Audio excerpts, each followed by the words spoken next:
పూర్వం సుమతి శతకం ఉండేది. మీ చిన్నప్పుడు మా చిన్నప్పుడు కూడా చదివించాడు. సరసము విరసము కొరకే పరిపూర్ణ సుఖంబులధిక బాధల కొరకే పెరుగుట విరుగుట కొరకే ధర తగ్గుట హెచ్చు కొరకే ధరలో సుమతి. గొప్ప పద్యం ఇది. మనుషుల మధ్యనే కాదు, దేవుళ్ళకు కూడా ఈ కులాలను అంటగడుతున్నారుగా. శ్రీకృష్ణుడు అంటే యాదవుడు అని, రాముడు అంటే రాజవంశానికి చెందినవాడు రాజు అనేసి, ఆంజనేయ స్వామి ఏమో బ్రాహ్మణుడు అని. పిచ్చి పెరిగితే అలా చేస్తారు. గాలికి, అగ్నికి, జలానికి, వీటికి కూడా కొంతకాలానికి పోయిన తర్వాత మాది వేరు మీది వేరు అనే కులం పెడితే పెట్టచ్చేమో. కానీ పంచభూతాలు ప్రపంచానికి అతీతుడైన పరమాత్మ కులం వాడు కాకపోతే. కాషాయం ధరించిన సాధువులకు కావచ్చు, ఋషులకు కావచ్చు, వీళ్ళందరికీ కూడా కులం ఉంటుందా గురుగారు? కాషాయం ధరించిన తర్వాత వాడు ఏమైనా గొప్పడైపోతాడనే. రాము పాత్రభూ నిరంగస్థలి నటిల్చు రంగుమోము వాడు రాముడగునే కావులు నినంత కామంబులుడుగునే వినుతశీల సద్మ వినుర పద్మ. రాముడు వేషం వేసుకుని రంగు పూసుకుని వాళ్ళంతా రాముడైపోతాడా? ఆ కాసేపు నటిస్తున్నాడు. ప్రవచనకర్తలు ఎవరు కూడా తప్పులు చేసి జైలుకి వెళ్ళిన వారిలో సత్ప్రవర్తన కోసము ప్రయత్నిస్తూ జైలుకి వెళ్ళి కూడా ప్రవచనం చెప్పొచ్చు కదా గురువారు. మరి ఆ దిశగా ఎందుకు ఎవరు కూడా ముందడుగు వేయడం లేదంటారు? ఇక్కడే సత్యనారాయణ గారు ఒక ఆయన ఉన్నారు. ఆయన రాష్ట్రపతి అవార్డు గ్రహీత. ఆయన ఇప్పటివరకు 20 సార్లు జైల్లో ప్రవచనం చేశారు. అంటే ఎవడన్నా పిలిస్తే కదా వెళ్ళేది. కాశీకి వెళ్తే కాటికి పోయినట్టే అని వినేవాళ్ళం గురుగారు మన చిన్నతనంలో. ఇప్పుడు కాశీకి తరచూ వెళ్తున్నారు అందరూ కూడా. ఎవడో పిచ్చాడు అన్నట్ట, శివుడు ఉంటే ఆ ఇల్లు శ్మశానం అని అన్నవాడు ఏ సన్నాసో తెలియదు. మరి పరమాత్ముడు ఉండేది శ్మశానం, నువ్వు ఉండేది శ్మశానం, నీ బతుక్కు కూడా శ్మశానమే. నువ్వు ఎంత గొప్ప భక్తుడివి, నా భక్తుడు కాకపోయినా శివుడు అంటే నీకు ద్వేషం ఉన్నా రేపు పొద్దున్న నీ బతుక్కి నిన్ను అక్కడికి తీసుకెళ్ళి తగలేస్తే లేకపోతే పాతి పెడితే ఆ శ్మశానంలో డబ్బులాడతావు. అంధకరిపు కంధరావాస అంటే శివుడి మెడలో నివసించే వాసుకి. వాసుకి గారికి పెళ్ళయింది. ఆయనకి భార్యలు ఉన్నారు. ఆ భార్యలకి ఎప్పుడూ ఈయన ముఖం చూసే అవకాశం లేదు. ఎందుకని ఈయన ఎప్పుడు చూసినా శివుడి మెడలో ఉంటాడు. మీకైనా లీవులు ఉంటాయి కానీ ఆయనకి లీవు లేదు. సాఫ్ట్వేర్ కంటే హార్డ్వేర్ పాప ఆయన. అందుకని ఎప్పుడు మెడలో కూర్చుంటే భార్యలకు ఏమవుతుంది? సహజంగా పాములకి కొంచెం కామం ఎక్కువ ఉంటుంది. అందున పాపం వాసుకి భార్యలకి ఎప్పుడూ పెళ్ళయ్యాక ఆయన దగ్గర నుంచి ముఖం చూసే అవకాశం లేకపోవటం వల్ల కామం తీరే అవకాశం లేక శరీరం వేడెక్కింది. అత్యంత మేధో సంపన్నుడు, గాయత్రి మంత్ర సృష్టికర్త విశ్వామిత్రుడు ఆ రోజు మేనకకు ఎందుకు దాసోహమయ్యారు గురుగారు? ఏమండి, ఎవడైనా సాధన చేస్తున్నప్పుడు ఎక్కడో చోట పుట్టలో పడతాడు. ఆయన పుట్టలో పడింది గుర్తుపడుతూనే ఆయన బ్రహ్మర్షి స్థాయికి వెళ్ళాడనే విషయం మనం మర్చిపోకూడదు. భారతీయ ఆధ్యాత్మిక విలువలోని లోతుపాతులను తెలుసుకోవడానికి విదేశాల నుండి ఎంతో మంది భారతదేశానికి వస్తున్నారు కూడా ఇక్కడికి. పవన్ కళ్యాణ్ లాంటి ఉత్తములు వారాహి ఉపాసన చేస్తున్నారు. ఆ ఉపాసనా బలం ఎక్కడికి వెడుతుందండి? కాబట్టి ఎవడు అవసరమో వాడిని భగవంతుడు తెచ్చి అక్కడ పెట్టుకుంటాడు. మాకు రాజకీయాలతో సంబంధం లేదు. మా సనాతన ధర్మానికి ఎవడు కొమ్ము కాస్తాడో వాళ్ళని మేము ఆశీర్వదిస్తూ ఉంటాం. Welcome to it's UTV. నేను మీ నాగరాజ్ బైర్శెట్టిని. ఒత్తిళ్ళు, ఆందోళనలు, ఉరుకుల పరుగుల జీవితం అయిన వాళ్ళతో ఒకవైపు, జీవిత భాగస్వామితో మరోవైపు నిత్యం తగాదాలే, ప్రశాంతత కోసం ఎదురుచూపులు. ఇది నేటి ప్రపంచంలో సగటు జీవి దినచర్య. ఇక ఈ దినచర్యను మార్చుకోవడం ఎలా? ఆధ్యాత్మికతతో ఈ సమస్యకు పరిష్కారం లభించనుందా? ఈ ప్రశ్నలన్నిటికీ అవును అని సమాధానం చెబుతున్నారు పూజ్యులు బ్రహ్మశ్రీ ప్రణవ పీఠాధిపతి డాక్టర్ వద్దిపర్తి ప్రభాకర్ శర్మ అవధాని గారు. ఎన్నెన్నో రహస్యాలు దాగి ఉన్న మన ఆధ్యాత్మికత అందరికీ ఆదర్శం అంటున్న ఆయనతో ఇవాళ ఇట్స్ యూటీవీ మాటామంతి. ఇంకెందుకు ఆలస్యం, వెళ్దామా గురువు గారి దగ్గరకు?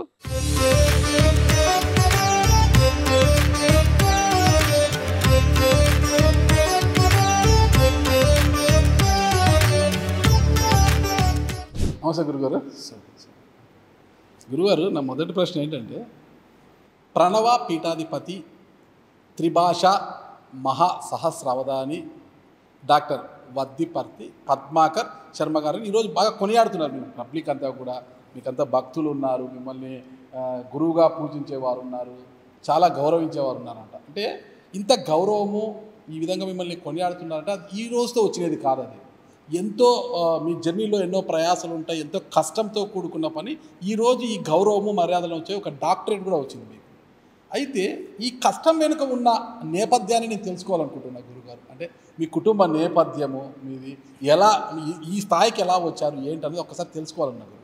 సృష్టౌ యా సర్గరూపా జగదవన విధౌ పాలినీయా చ రౌద్రీ సంహారే చాపి యస్యా జగదిదమఖిలం క్రీడనం యా పరాఖ్యా పశ్యంతి మధ్యమాథో తదను భగవతీ వైఖరీ వర్ణరూప సాస్మద్వాచం ప్రసన్న విధిహరిగిరిశారాధితాలంకరోతు అని ముందుగా మా అమ్మవారిని ప్రార్థిద్దాం. అమ్మ అనుగ్రహం ఉంటే ఎవరికైనా వాక్కు వస్తుంది. ఇప్పుడు నేను చేసిన స్తోత్రం యొక్క అర్థం అదే. అస్మద్వాచం ప్రసన్న, నా వాక్కునందు ఎల్లప్పుడూ ప్రసన్నురాలుగా ఉండుగా. అంటే నేను మాట్లాడే ప్రతి వాక్కు ఆవిడదయ్యుండుగాక. అమ్మవారు ఎటువంటిది? బ్రహ్మ విష్ణు మహేంద్రాదుల చేత కూడా నిరంతరం స్తోత్రాలు అందుకుని అమ్మవారు. చిన్నప్పటి నుంచి అమ్మవారి యొక్క ఉపాసన మా వంశానికి ఉన్నది. మా నాన్నగారు 8 భాషల్లో పండితులు. 8 భాషల్లో 8 భాషల్లో. ఆ రోజుల్లో 1916లో పుట్టారు ఆయన. మీ స్వగ్రామం గురుగారు? నిజానికి నాన్నగారు వాళ్ళు కాకినాడ దగ్గర రామేశ్వరం, కాకినాడ నుంచి కొవ్వాడ పక్కనే రామేశ్వరం అని ఉంటుంది. చాలా గొప్ప ఐశ్వర్యవంతులు. ఆ రోజుల్లో మా నాన్నగారు తన చేతి మీదుగా 1000 ఎకరాలు దానం ఇచ్చారు. అంత 1000 ఎకరాలు? 1000 ఎకరాలు. అంత భూమి ఎక్కడిది గురుగారు నాన్నగారికి? అసలు నాన్నగారి పేరు? చలపతిరావు గారు, వద్దిపర్తి. అసలు పేరు వెంకటేశ్వరరావు గారు. వెంకటేశ్వరరావు గారు కాస్త చలపతిరావు గారు. వెంకటేశ్వరరావు గారిని వెంకటాచలపతి అనేవారు. ఆ వెంకట పోయి చలపతి మిగిలిపోయింది, అచలపతి పోయింది. ఆయనకు ఒక అన్నగారు. ఆయనేమో 1901లో పుట్టారు అన్నయ్య గారు. ఈయన 16. ఒక 15 సంవత్సరాల గ్యాప్. 15 సంవత్సరాలు. ఈ మధ్యలో ఒక అక్క ఏదో వాళ్ళకు పెద్ద సంతానం అది ఆ రోజుల్లో. వీళ్ళని ముఖాసాదర్లు అనేవారు. ముఖాసాదర్లు అంటే గవర్నమెంట్కి పన్నులు వసూలు చేయడం కోసమని జమీందారులను నియమించారు ఆ రోజుల్లో. ఆ రకం గొప్ప జమీ ఉన్నటువంటి కుటుంబం. మా తాతగారి కాలంలో 5000 ఎకరాలు ఉండేది. తర్వాత నాన్నగారి దగ్గరికి వచ్చేసరికి 2000 వచ్చింది. ఆ 2000 ఎకరాలు, ఒక 1000 ఎకరాలు పెద్దనాన్నగారు, ఒక 1000 ఎకరాల నాన్నగారు ఇద్దరూ కలిసి గాంధీ గారు, వినోబాబావే గారు అక్కడికి వచ్చారు. భూదానోద్యమ సమయంలో వినోబాబావే. అంత పూర్వం కాకినాడలో గాంధీ గారి సభ ఉంటే ఇద్దరు అనుకుని చెరొకళ్ళకి 1000 ఎకరాలు ఇచ్చేసి పూర్తిగా పైసా అట్టే పెట్టుకోకుండా మళ్ళీ పట్టుకుని అక్కడి నుంచి వెళ్ళిపోయారు. వినోబాబావే భూదాన కార్యక్రమంలో మీ వారు కూడా ఉన్నారు? Okay okay. ఏనాటి మాట. ఆయన కూడా తెలంగాణలో అంతా కూడా చాలా భూదానాలు చేశారు వినోబాబావే గారు ఆ రోజుల్లో. అదే ఈ మధ్యన మేము అక్కడికి వెళ్ళినప్పుడు, ఏమండి మీ వాళ్ళు ఇచ్చిన 1000 ఎకరాల పట్టాలు ఇంకా పాతకాలపు వాటిల్లో ఉన్నాయి అని నాకు చూపిస్తే అప్పటిదాకా మాకు తెలియదు. వాళ్ళు ఇచ్చినట్టు వాగే తెలుస్తుంది. తర్వాత ఆయన వెళ్ళిపోయారు. అక్కడి నుంచి ఏదో కాశీ వెళ్ళారు. కాశీలో 5 సంవత్సరముల పాటు చదువుకున్నారు. గారు 1932లో.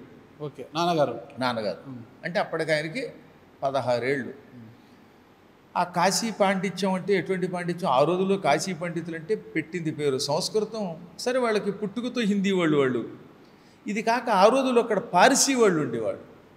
ఇరాన్ నుంచి వచ్చినటువంటి వాళ్ళని, అసలు పేరు ఇరాన్కి అసలు పేరు పర్షియా కాస్త ఇరాన్ అయ్యింది. కానీ అందుకని వాళ్ళ లాంగ్వేజ్ పర్షియన్ లాంగ్వేజ్ని పారసీకము అంటారు. ఓకే. ఈ పార్సీ భాష వచ్చి ఆయనకి. ఉర్దూ వాళ్ళు కూడా ఆయనకి ఆ రోజులు ఎంత దుర్మార్గులైనా భాష నేర్చుకోవడానికి ఇది అడ్డురాదు కనుక ఆయన భాష నేర్చుకున్నారు. నాన్నగారు పరమ సనాతన ధర్మాత్ములైనా వాళ్ళ దగ్గర భాష కూడా నేర్చుకుని వాళ్ళల్లో ఉన్న లోపాలు, మనలో ఉన్నటువంటి లోపాలు తెలుసుకుని మన ధర్మం చెప్పడం కోసం భాష నేర్చుకున్నారు. తమిళం వచ్చు, కన్నడం వచ్చు, సరే తెలుగు అపూర్వమైన మాతృభాష కనుక అది వచ్చు. ఈ విధంగా దాదాపు 8 భాషల్లో ఆ రోజుల్లో పండితులైన. అమ్మగారికి 3 భాషలు వచ్చు. అమ్మగారి పేరు గురుగారు? శేషమణీదేవి. ఈవిడ కూడా కాకినాడ దగ్గరే గురదనాపల్లి అని ఉన్నది. ఆ గురదనాపల్లి వీళ్ళ ఊరు. అందువల్ల ఆవిడకి హిందీ, సంస్కృతం, తెలుగు వచ్చు. అప్పుడు ఏమైంది, పిల్లలకి ఇంట్లో తెలియకుండానే వాళ్ళు సంస్కృతంలో మాట్లాడటం వల్ల, హిందీలో మాట్లాడటం వల్ల, తెలుగుకి సంబంధించినవి మాట్లాడటం వల్ల ఒక విధంగా పుట్టుకతో వచ్చేసి. అందుకే నేను ఒకప్పుడు నా చిన్నప్పుడు నాకు కవిత ఎబ్బే నా కుల విద్యగా అన్నా. ఏదో వంశపారంపర్య విద్య కింద వచ్చేసింది అని. మీ తల్లిదండ్రులకు మీరు ఎంతమంది సంతానం గురుగారు? మేము 6 అన్నదమ్ములు, ఒక అమ్మాయి. 3 అన్నదమ్ములు, 3 అన్నయ్యలు పుట్టిన తర్వాత ఒక అమ్మాయి తర్వాత నేను, ఆ తర్వాత నా తర్వాత ఇంకో 2. అంటే ముగ్గురికి మధ్యలో ఒక ఆడపిల్ల. మగపిల్లలు లెక్కేస్తే 4, మొత్తం సంతానం లెక్కేస్తే 5వ వాడిని. నేను 1966లో ఏలూరుకి దగ్గరలోనే జోగన్నపాలెం అని ఒక ఊరు ఉంది. ఇక్కడ ముండూరు వెళ్ళే రూట్లో ముండూరు బ్రిడ్జి ఉంది కదా, అక్కడ గుండేరు, ఆ లోపలికి వెడితే జోగన్నపాలెం అని ఒక పల్లెటూరు. ఆ ఊళ్ళో యోగలింగేశ్వరుడు అనే స్వామివారు ఉన్నారు, శివుడు. ఆ శివాలయం మా నాన్నగారు ఆ రోజుల్లో దగ్గరుండి పునర్నిర్మాణం చేయించారు. భూగర్భం నుంచి వచ్చిన లింగం అది. ఓ రైతు పొలం దున్నుతూ ఉంటే నాగలికి ఓ శివలింగం తగిలింది. ఆ శివలింగాన్ని ప్రతిష్ఠ చేసి యోగనిద్దరిలోంచి పైకి వచ్చాడు కనుక ఆయనకి యోగలింగేశ్వరుడు అని పేరు పెట్టారు. ఆ ఊళ్ళో నాన్నగారు టంగుటూరి ప్రకాశం పంతులు గారి కోరిక మీద, ప్రకాశం పంతులు గారికి మా నాన్నగారు అంటే చాలా అభిమానం. ఓకే. అందుకని 1959 నుంచి 69 వరకు కూడా నాన్నగారు అంటే, ఎందుకంటే పాండిత్యం వల్ల అయితేనేమి, తర్వాత ఏదో బంధుత్వం ఉండేది, అవి నాకు తెలియవు, కానీ చాలా ఇష్టం. 59 నుంచి 69 మధ్యలో నాన్నగారిని అక్కడికి వెళ్ళిపోమన్నారట. ఆయన కోరడం 1950లో కోరారు. ఆయన బతికుండగా కుదరలేదు, కానీ ఆయన పోయిన తర్వాతే అనుకుంటాను నాన్నగారు అక్కడికి వెళ్ళారని చెప్పారు. టంగుటూరి ప్రకాశం పంతులు గారు నన్ను ఆ ఊరి వెళ్ళి ఓ 10 ఏళ్ళు పిల్లలకి పాఠాలు చెప్పమన్నారు. ఆయన బతికుండగా నాకు కొన్ని కారణాల వల్ల కుదరలేదు. ఆయన ఎప్పుడు పోయారో ఇవన్నీ కూడా మీకు తెలుసున్నది. 56లో రాష్ట్రం ఏర్పడడం, ఆ తర్వాత పోవడం, 59లో నాన్నగారు అక్కడికి వెళ్ళారు. 69 వరకు వాడు 10 ఏళ్ళు అక్కడ ఉన్నారు. ఆ సమయంలో నేను అక్కడ పుట్టాను. నాన్నగారు ఆ సమయంలో మెట్రికులేషన్ వరకు, ఆ రోజులో మెట్రిక్ అనేవారు 10th క్లాస్కి, ఆ పాఠాలు చెబుతున్నప్పుడు పిల్లలంతా నేర్చుకున్నారు. ఆ రకంగా నేను కూడా అప్పటికి, నేను ఆ ఊరిలో ఉన్నప్పుడు 3 ఏళ్ళు వాడిని అనుకోండి, నాకు పెద్దగా తెలియదు. కానీ ఆ ఊరు నుంచి బయటకు వచ్చాక నాన్నగారి గొప్పతనం తెలుసుకుని, సహజంగానే శరీరంలో పుట్టుకతో ఉండడం వల్ల స్వయం కృషితో, నాన్నగారి అనుగ్రహంతో నేను కూడా సంస్కృతం, హిందీ, తెలుగు వీటిని అభ్యాసం చేశాను. ఇక్కడ ఒక చిన్న తమాషా. ఈ మధ్యలో నేను 66లో పుట్టాను కదా, 69లో ఆ ఊరు వదిలేసాం. 69లో ఊరు వదిలిన తర్వాత ఇక్కడ ఉంగుటూరు ఉంది, తాడేపల్లి కూడా వెళ్ళే రూట్లో. ఆ ఊళ్ళో ఒక ఏడాది ఉన్నారు. అప్పటికి నా వయసు ఇంచుమించుగా 3 ఏళ్ళో 4 ఏళ్ళో తెలియదు. అక్షరాభ్యాసం అవ్వలేదు మీకు. నాకు అక్షరాభ్యాసం కూడా అవ్వలేదు. ఆ టైంలో ఆ ఊళ్ళో ఉన్నాం. ఆ ఊళ్ళో సుందర శివరావు గారిని ఒక ఆయన ఉన్నారు, తల్లాప్రగడ వారు. ఆయన నాన్నగారికి శిష్యుడు. అల్లసాని పెద్దన మనుచరిత్ర నాన్నగారి దగ్గర చదువుకున్నారు. ఆయన నాన్నగారి దగ్గర చదువుకుంటూ ఉంటే విని అప్పగించాను నేను. అంటే అక్షరాలు లేవు, ఇంకా అప్పటికి అక్షరాభ్యాసం రానివ్వండి. ఇప్పుడు ఆయన నాన్నగారు ఓ పద్యం చెప్పారు అనుకుందాం ఆయనకి. ఆ పద్యం ఆయన కంఠస్థం చేస్తూ ఉంటే పక్క నుంచి వింటే నాకు వచ్చేసింది. అది విని మీకు వచ్చేసింది ఆ వయసులోనే. అది పద్యాలు రావడం అంటే 4 లైన్ల పద్యాలు అయితే కొంత తేలిక.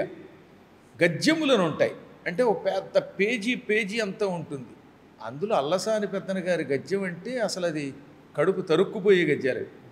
అది ఎట్లుండే వినుము గృహస్థరత్నంబ లంబమాన రవిరథ తురంగ శృంగార చారు చామరచ్చట ప్రేక్షణ క్షణోద్గ్రీవ చమర సముదయంబుకు ఉదయంబున గల విశేషంబులు శేషఫణికినైన లెక్కింప శక్యంబే అంధకరిపు కంధర వాస వాసుక వియోగ భవ దుర్వ్యథ భోగ భోగిని భోగ భాగ పరివేష్టిత పటీర విటపి వాటిక వేల్లదేలా లతా వలయంబుకు మలయంబునంగల చలువుకు విలువ ఇయ్యది అకటకట వికట కోట కోటి విటంక శృంగాట కాఢోకమాన జరదిందు బింబగడదమృత దుర్దిన ఆర్ద్రీకృత సల్లకి పల్లవ ప్రభంజన పరంజన హస్తిహస్తంబుగు మణిప్రస్తరంబుల విశ్రాంతి చింతించిన మేనం పులకలిప్పుడుంబడమిడు స్వస్వ ప్రవర్ధిత వర్ధిష్ణు ధరణీరుహ సందోహ దోహద ప్రధాన సమాన ఖేల దైల విల విలాసిని విలాస వాచాల తులా కోటి కలకలా ఊయమాన మానస మదాలస మరాళంబుగు రజత శైలంబు నోలంబులం కాలగడు విహార ప్రదేశంబులం కన్న సంస్కృతి క్లేశంబులు వాయువే సతత మదజల శ్రవణ పరాయణైరావణ విషాణ కోటి సముట్టంకిత కటక పరిస్ఫురత్ కురుగంధ కందళ వ్రాత జాతాలాత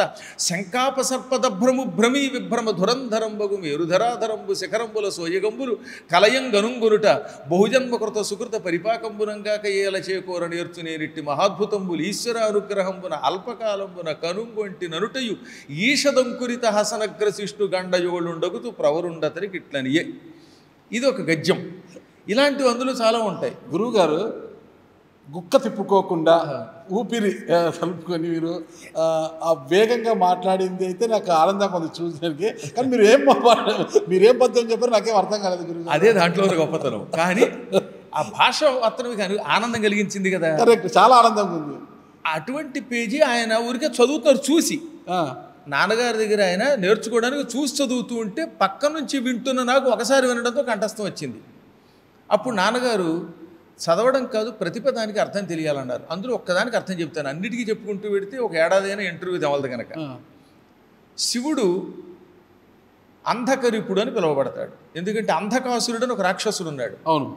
అందుకని అంధకుడిని చంపడం వల్ల శివుడికి అంధకాసుర భంజనుడు. అందుకే చూడండి రావణాసురుడు తమంతకాంధకం భజే అంటాడు. అంధకుడిని చంపినవాడు ఆయన. కంధరం అంటే మెడ.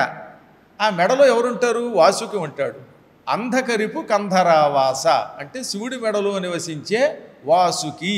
వాసుకి గారికి పెళ్ళయింది, ఆయనకి భార్యలు ఉన్నారు. ఆ భార్యలకి ఎప్పుడూ ఈయన ముఖం చూసే అవకాశం లేదు. ఎందుకని ఈయన ఎప్పుడు చూసినా శివుడి మెడలో ఉంటాడు. మీకైనా లీవులు ఉంటాయి కానీ ఆయనకి లీవు లేదు. సాఫ్ట్వేర్ కంటే హార్డ్వేర్ పాప ఆయన. అందుకని ఎప్పుడు మెడలో కూర్చుంటే భార్యలకు ఏమవుతుంది? సహజంగా పాములకి కొంచెం కామం ఎక్కువ ఉంటుంది. అందున పాపం వాసుకి భార్యలకి ఎప్పుడూ పెళ్ళయ్యాక ఆయన దగ్గర నుంచి ముఖం చూసే అవకాశం లేకపోవటం వల్ల కామం తీరే అవకాశం లేక శరీరం వేడెక్కింది. కారణం ఏంటి గురుగారు? పాములకు కామం ఎక్కువ. సహజంగా పాములు నృత్యం చేస్తూ ఉంటే చూసారు మీరు ఎప్పుడైనా? చూసాం. ఆడ బాగా పాము కనుక ఆ రెండు కలవడం మొదలు పెడితే ఎన్ని గంటలైనా వదలవు. వాటికి భగవంతుడు పెట్టిన రహస్యం అది. అందువల్ల ఏమవుతుంది? అది వాటికి వేడి ఎక్కువగా ఉంటుంది శరీరానికి. ఈ తాపం తగ్గాలంటే ఏం చేయాలి? పూర్వకాలంలో భర్త దూరమైనప్పుడు విరహతాపం తగ్గడానికి గంధం పూసుకునేవారు, యాలకుల పొడి తొలుకునేవారు, పచ్చకర్పూరం అని ఉంటుంది. అరటి చెట్ల నుంచి దొప్పల్లోంచి రసం కారి ఆ రసం గడ్డగడితే వచ్చేది పచ్చకర్పూరం అంటే. అంతేగాని ఇప్పుడు తయారు చేసేవి కావు, ఇవన్నీ కెమికల్స్. ఆ రోజుల్లో చెట్ల నుంచి పచ్చకర్పూరపు అరటి చెట్ల నుంచి వచ్చేటటువంటి పచ్చకర్పూరం వంటికి తొలుకునేవారు, లేదా చన్నీళ్ళ స్నానం చేసేవారు. ఈ పాములన్నీ మలేషియా వెళ్ళాయి. దాన్ని మలయ పర్వతం అంటారు ఆ రోజుల్లో, ఇప్పుడు మలేషియా అంటున్నాం. ఇప్పటికి కూడా అక్కడ గంధం చెట్లు ఉన్నాయి, యాలకులు ఉన్నాయి, రకరకాల పచ్చకర్పూరపు అరటి చెట్లు ఉన్నాయి. ఇవి వెళ్ళి ఈ వేడి తగ్గడానికి వేళ్లాడాయట. సుగంధ ద్రవ్యాలు ఎక్కువ. సుగంధ ద్రవ్యాలకి ఆ చల్లదనం కోసం వేళ్లాడబట్టి వాటి యొక్క వేడి తగ్గిందిట. ఇప్పుడు లైన్ చదువుతారు ప్రతి అక్షరం. అంధకరిపు కంధర ఆవాస వాసుకి వియోగ భవ.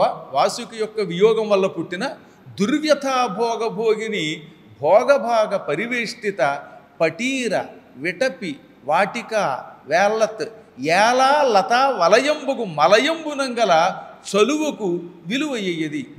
పటీరము అంటే పచ్చకర్పూరపు అరటి చెట్లు.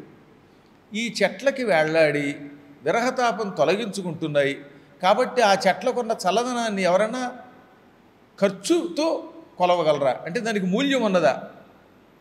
అమూల్యం అంటే అదే అర్థం.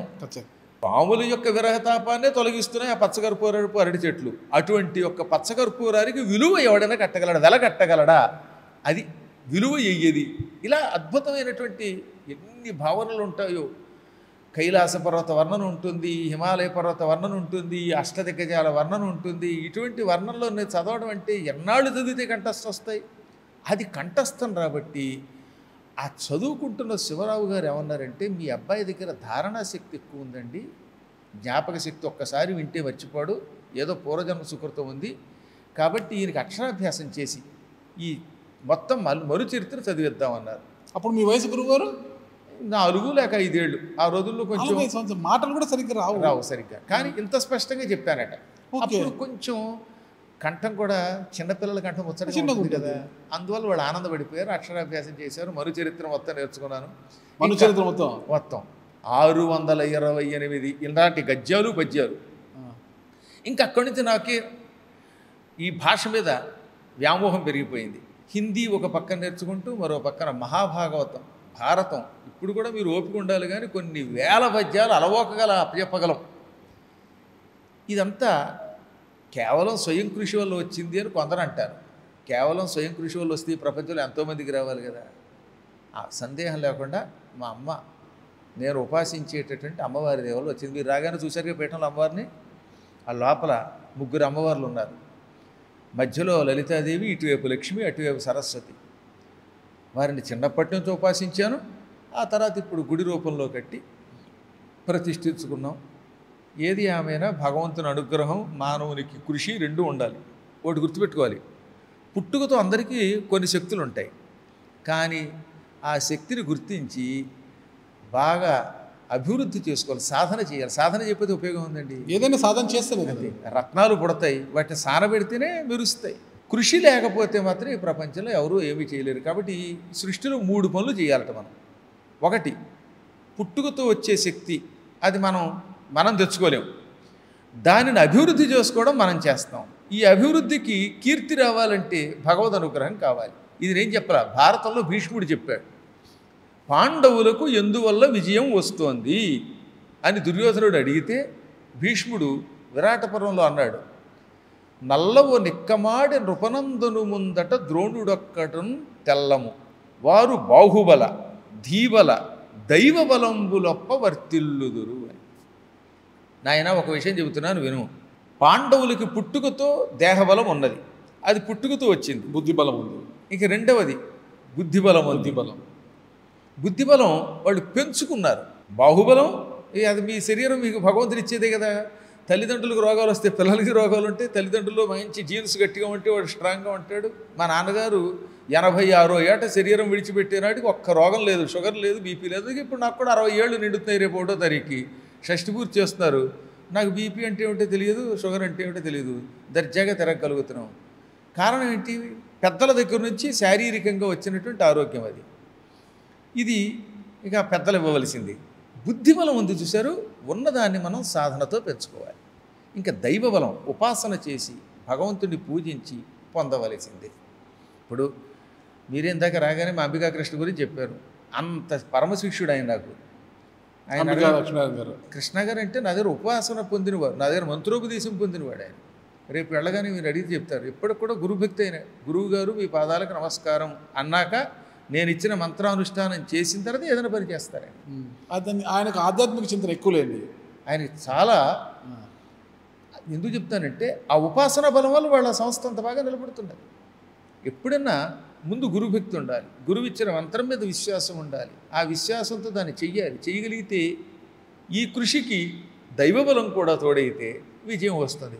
దుర్యోధనుడికి దేహబలం ఉంది, ఏం లాభం? దైవబలం లేదు, అన్నీ పాపిష్టి పనులు, అందుకే నాశనం అయిపోయాడు. కృష్ణుడిని వదులుకుంటాటండి ఎవడన్నా? లేకపోతే 10,000 మంది వీరులు కావాలి, కృష్ణుడు వద్దనుకున్నాడు అమూరుడు. అర్జునుడు నాకు 10,000 మంది సైనికులు వద్దు, కృష్ణాను ఉదాలన్నాడు. కృష్ణుడు ఉన్న చోట విజయం వచ్చింది. అది కూడా రథచోదకుడిగా. అందువల్ల ఓకే. మీ విద్యాభ్యాసం అంతా ఎలా జరిగింది?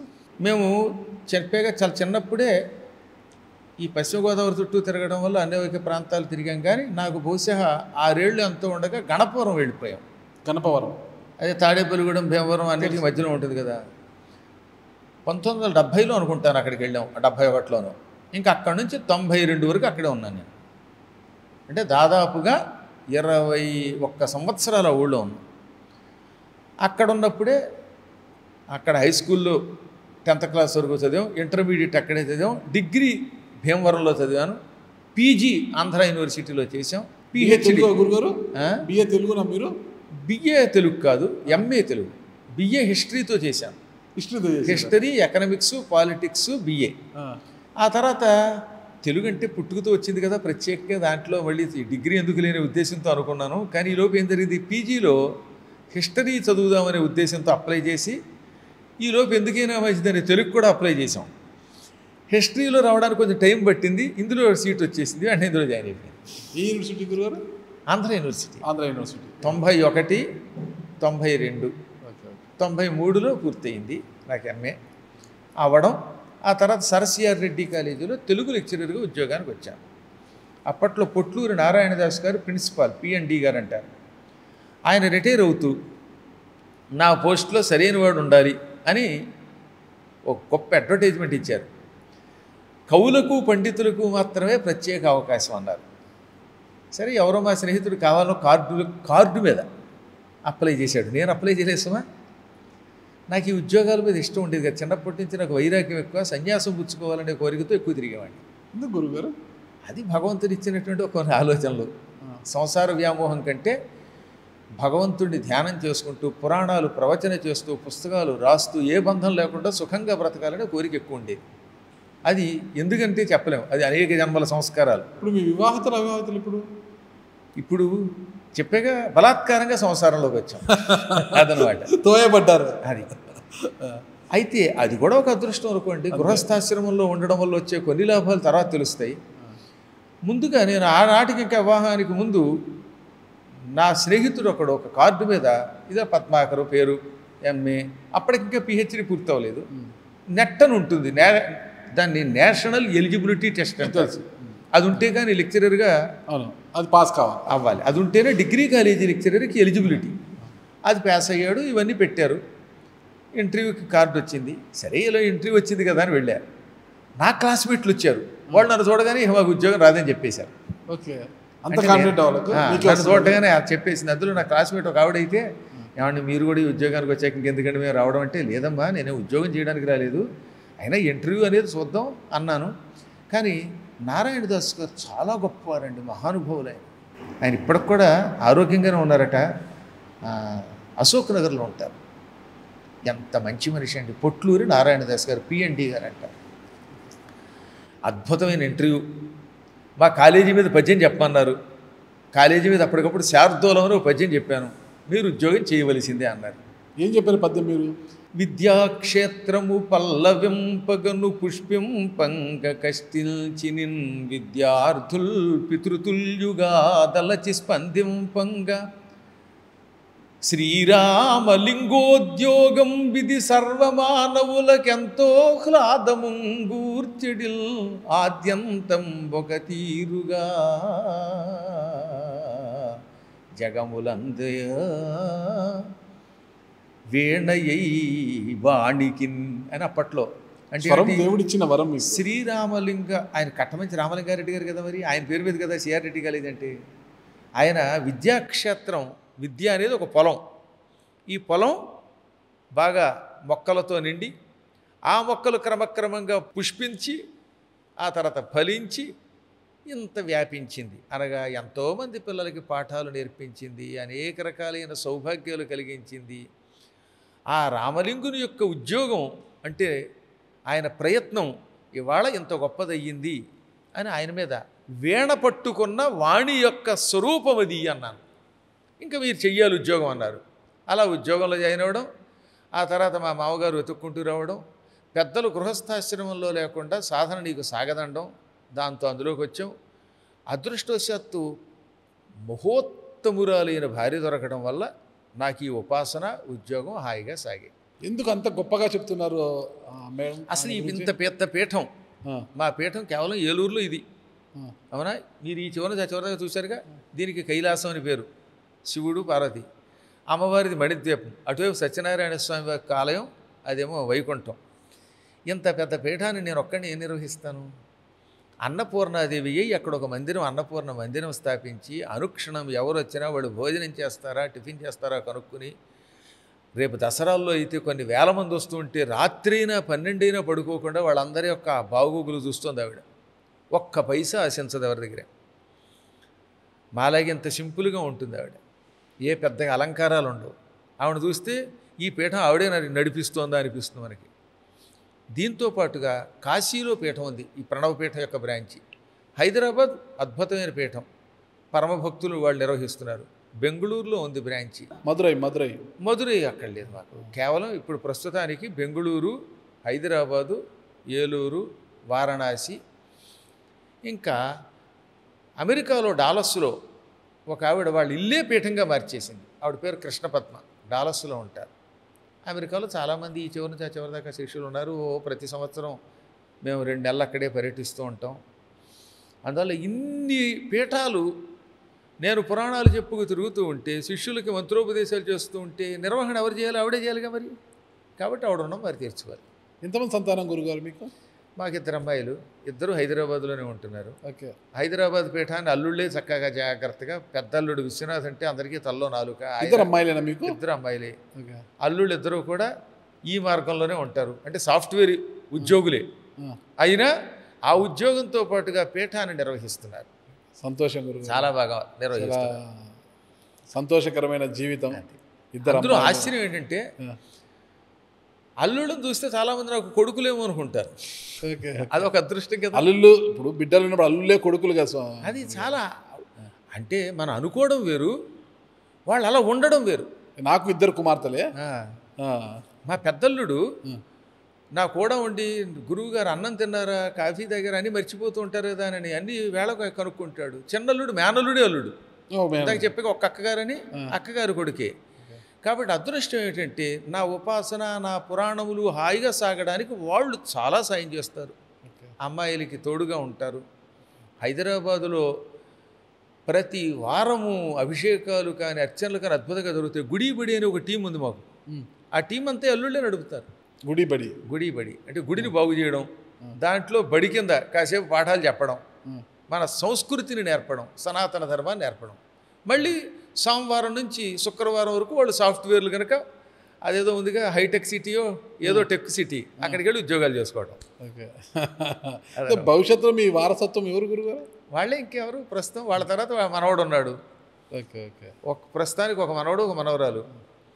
వాళ్ళకి ఇదే ట్రైనింగ్ ఇస్తున్నాం. మీకు డాక్టరేట్ మీరు పిహెచ్డి ద్వారా వచ్చిందా గురుగారు? ఎవరన్నా మీకు ప్రదానం చేశారా? హిందీ, ఆగ్రా యూనివర్సిటీ హిందీ తెలుసా, సెంట్రల్ హిందీ డైరెక్టరేట్, అందులో హిందీలో ముందు పిహెచ్డి చేశాం. అంటే ఎంఏ తెలుగు చేసి మళ్ళా MA Telugu, MA Hindi, MA సంస్కృతం, మూడు ఎంఏలు ఉన్నాయి. ఒక్క తెలుగులో ఎంఏ మలైవాసిని గారి దగ్గర మొదలుపెట్టాం. అది ఎందుకో మధ్యలో ఆగిపోయింది. ఈ మధ్యన ఆవిడ పూర్తి చేయమంటారు. అది కూడా పూర్తి చేస్తే డబల్ డాక్టరేట్లు వస్తాయి. గురుగారు అయితే ఒకటి గురుగారు, మీరు రెగ్యులర్గా చేశారా, లెక్చరర్గా కాంట్రాక్ట్ కింద చేశారా? మొదట్లో ఉద్యోగం టెంపరీ బేసిస్ మీద, అంటే కాంట్రాక్ట్ అని కూడా అంటదని, దాన్ని ఏమంటాం అంటే ఎడ్డహాక్ బేసిస్ అనేవారు. ఓకే. అంటే నెలకి మొదట్లో 1000 రూపాయలు జీతంతో జాయిన్ అయ్యా. క్రమంగా అందులో రెగ్యులరైజేషన్ అయ్యింది.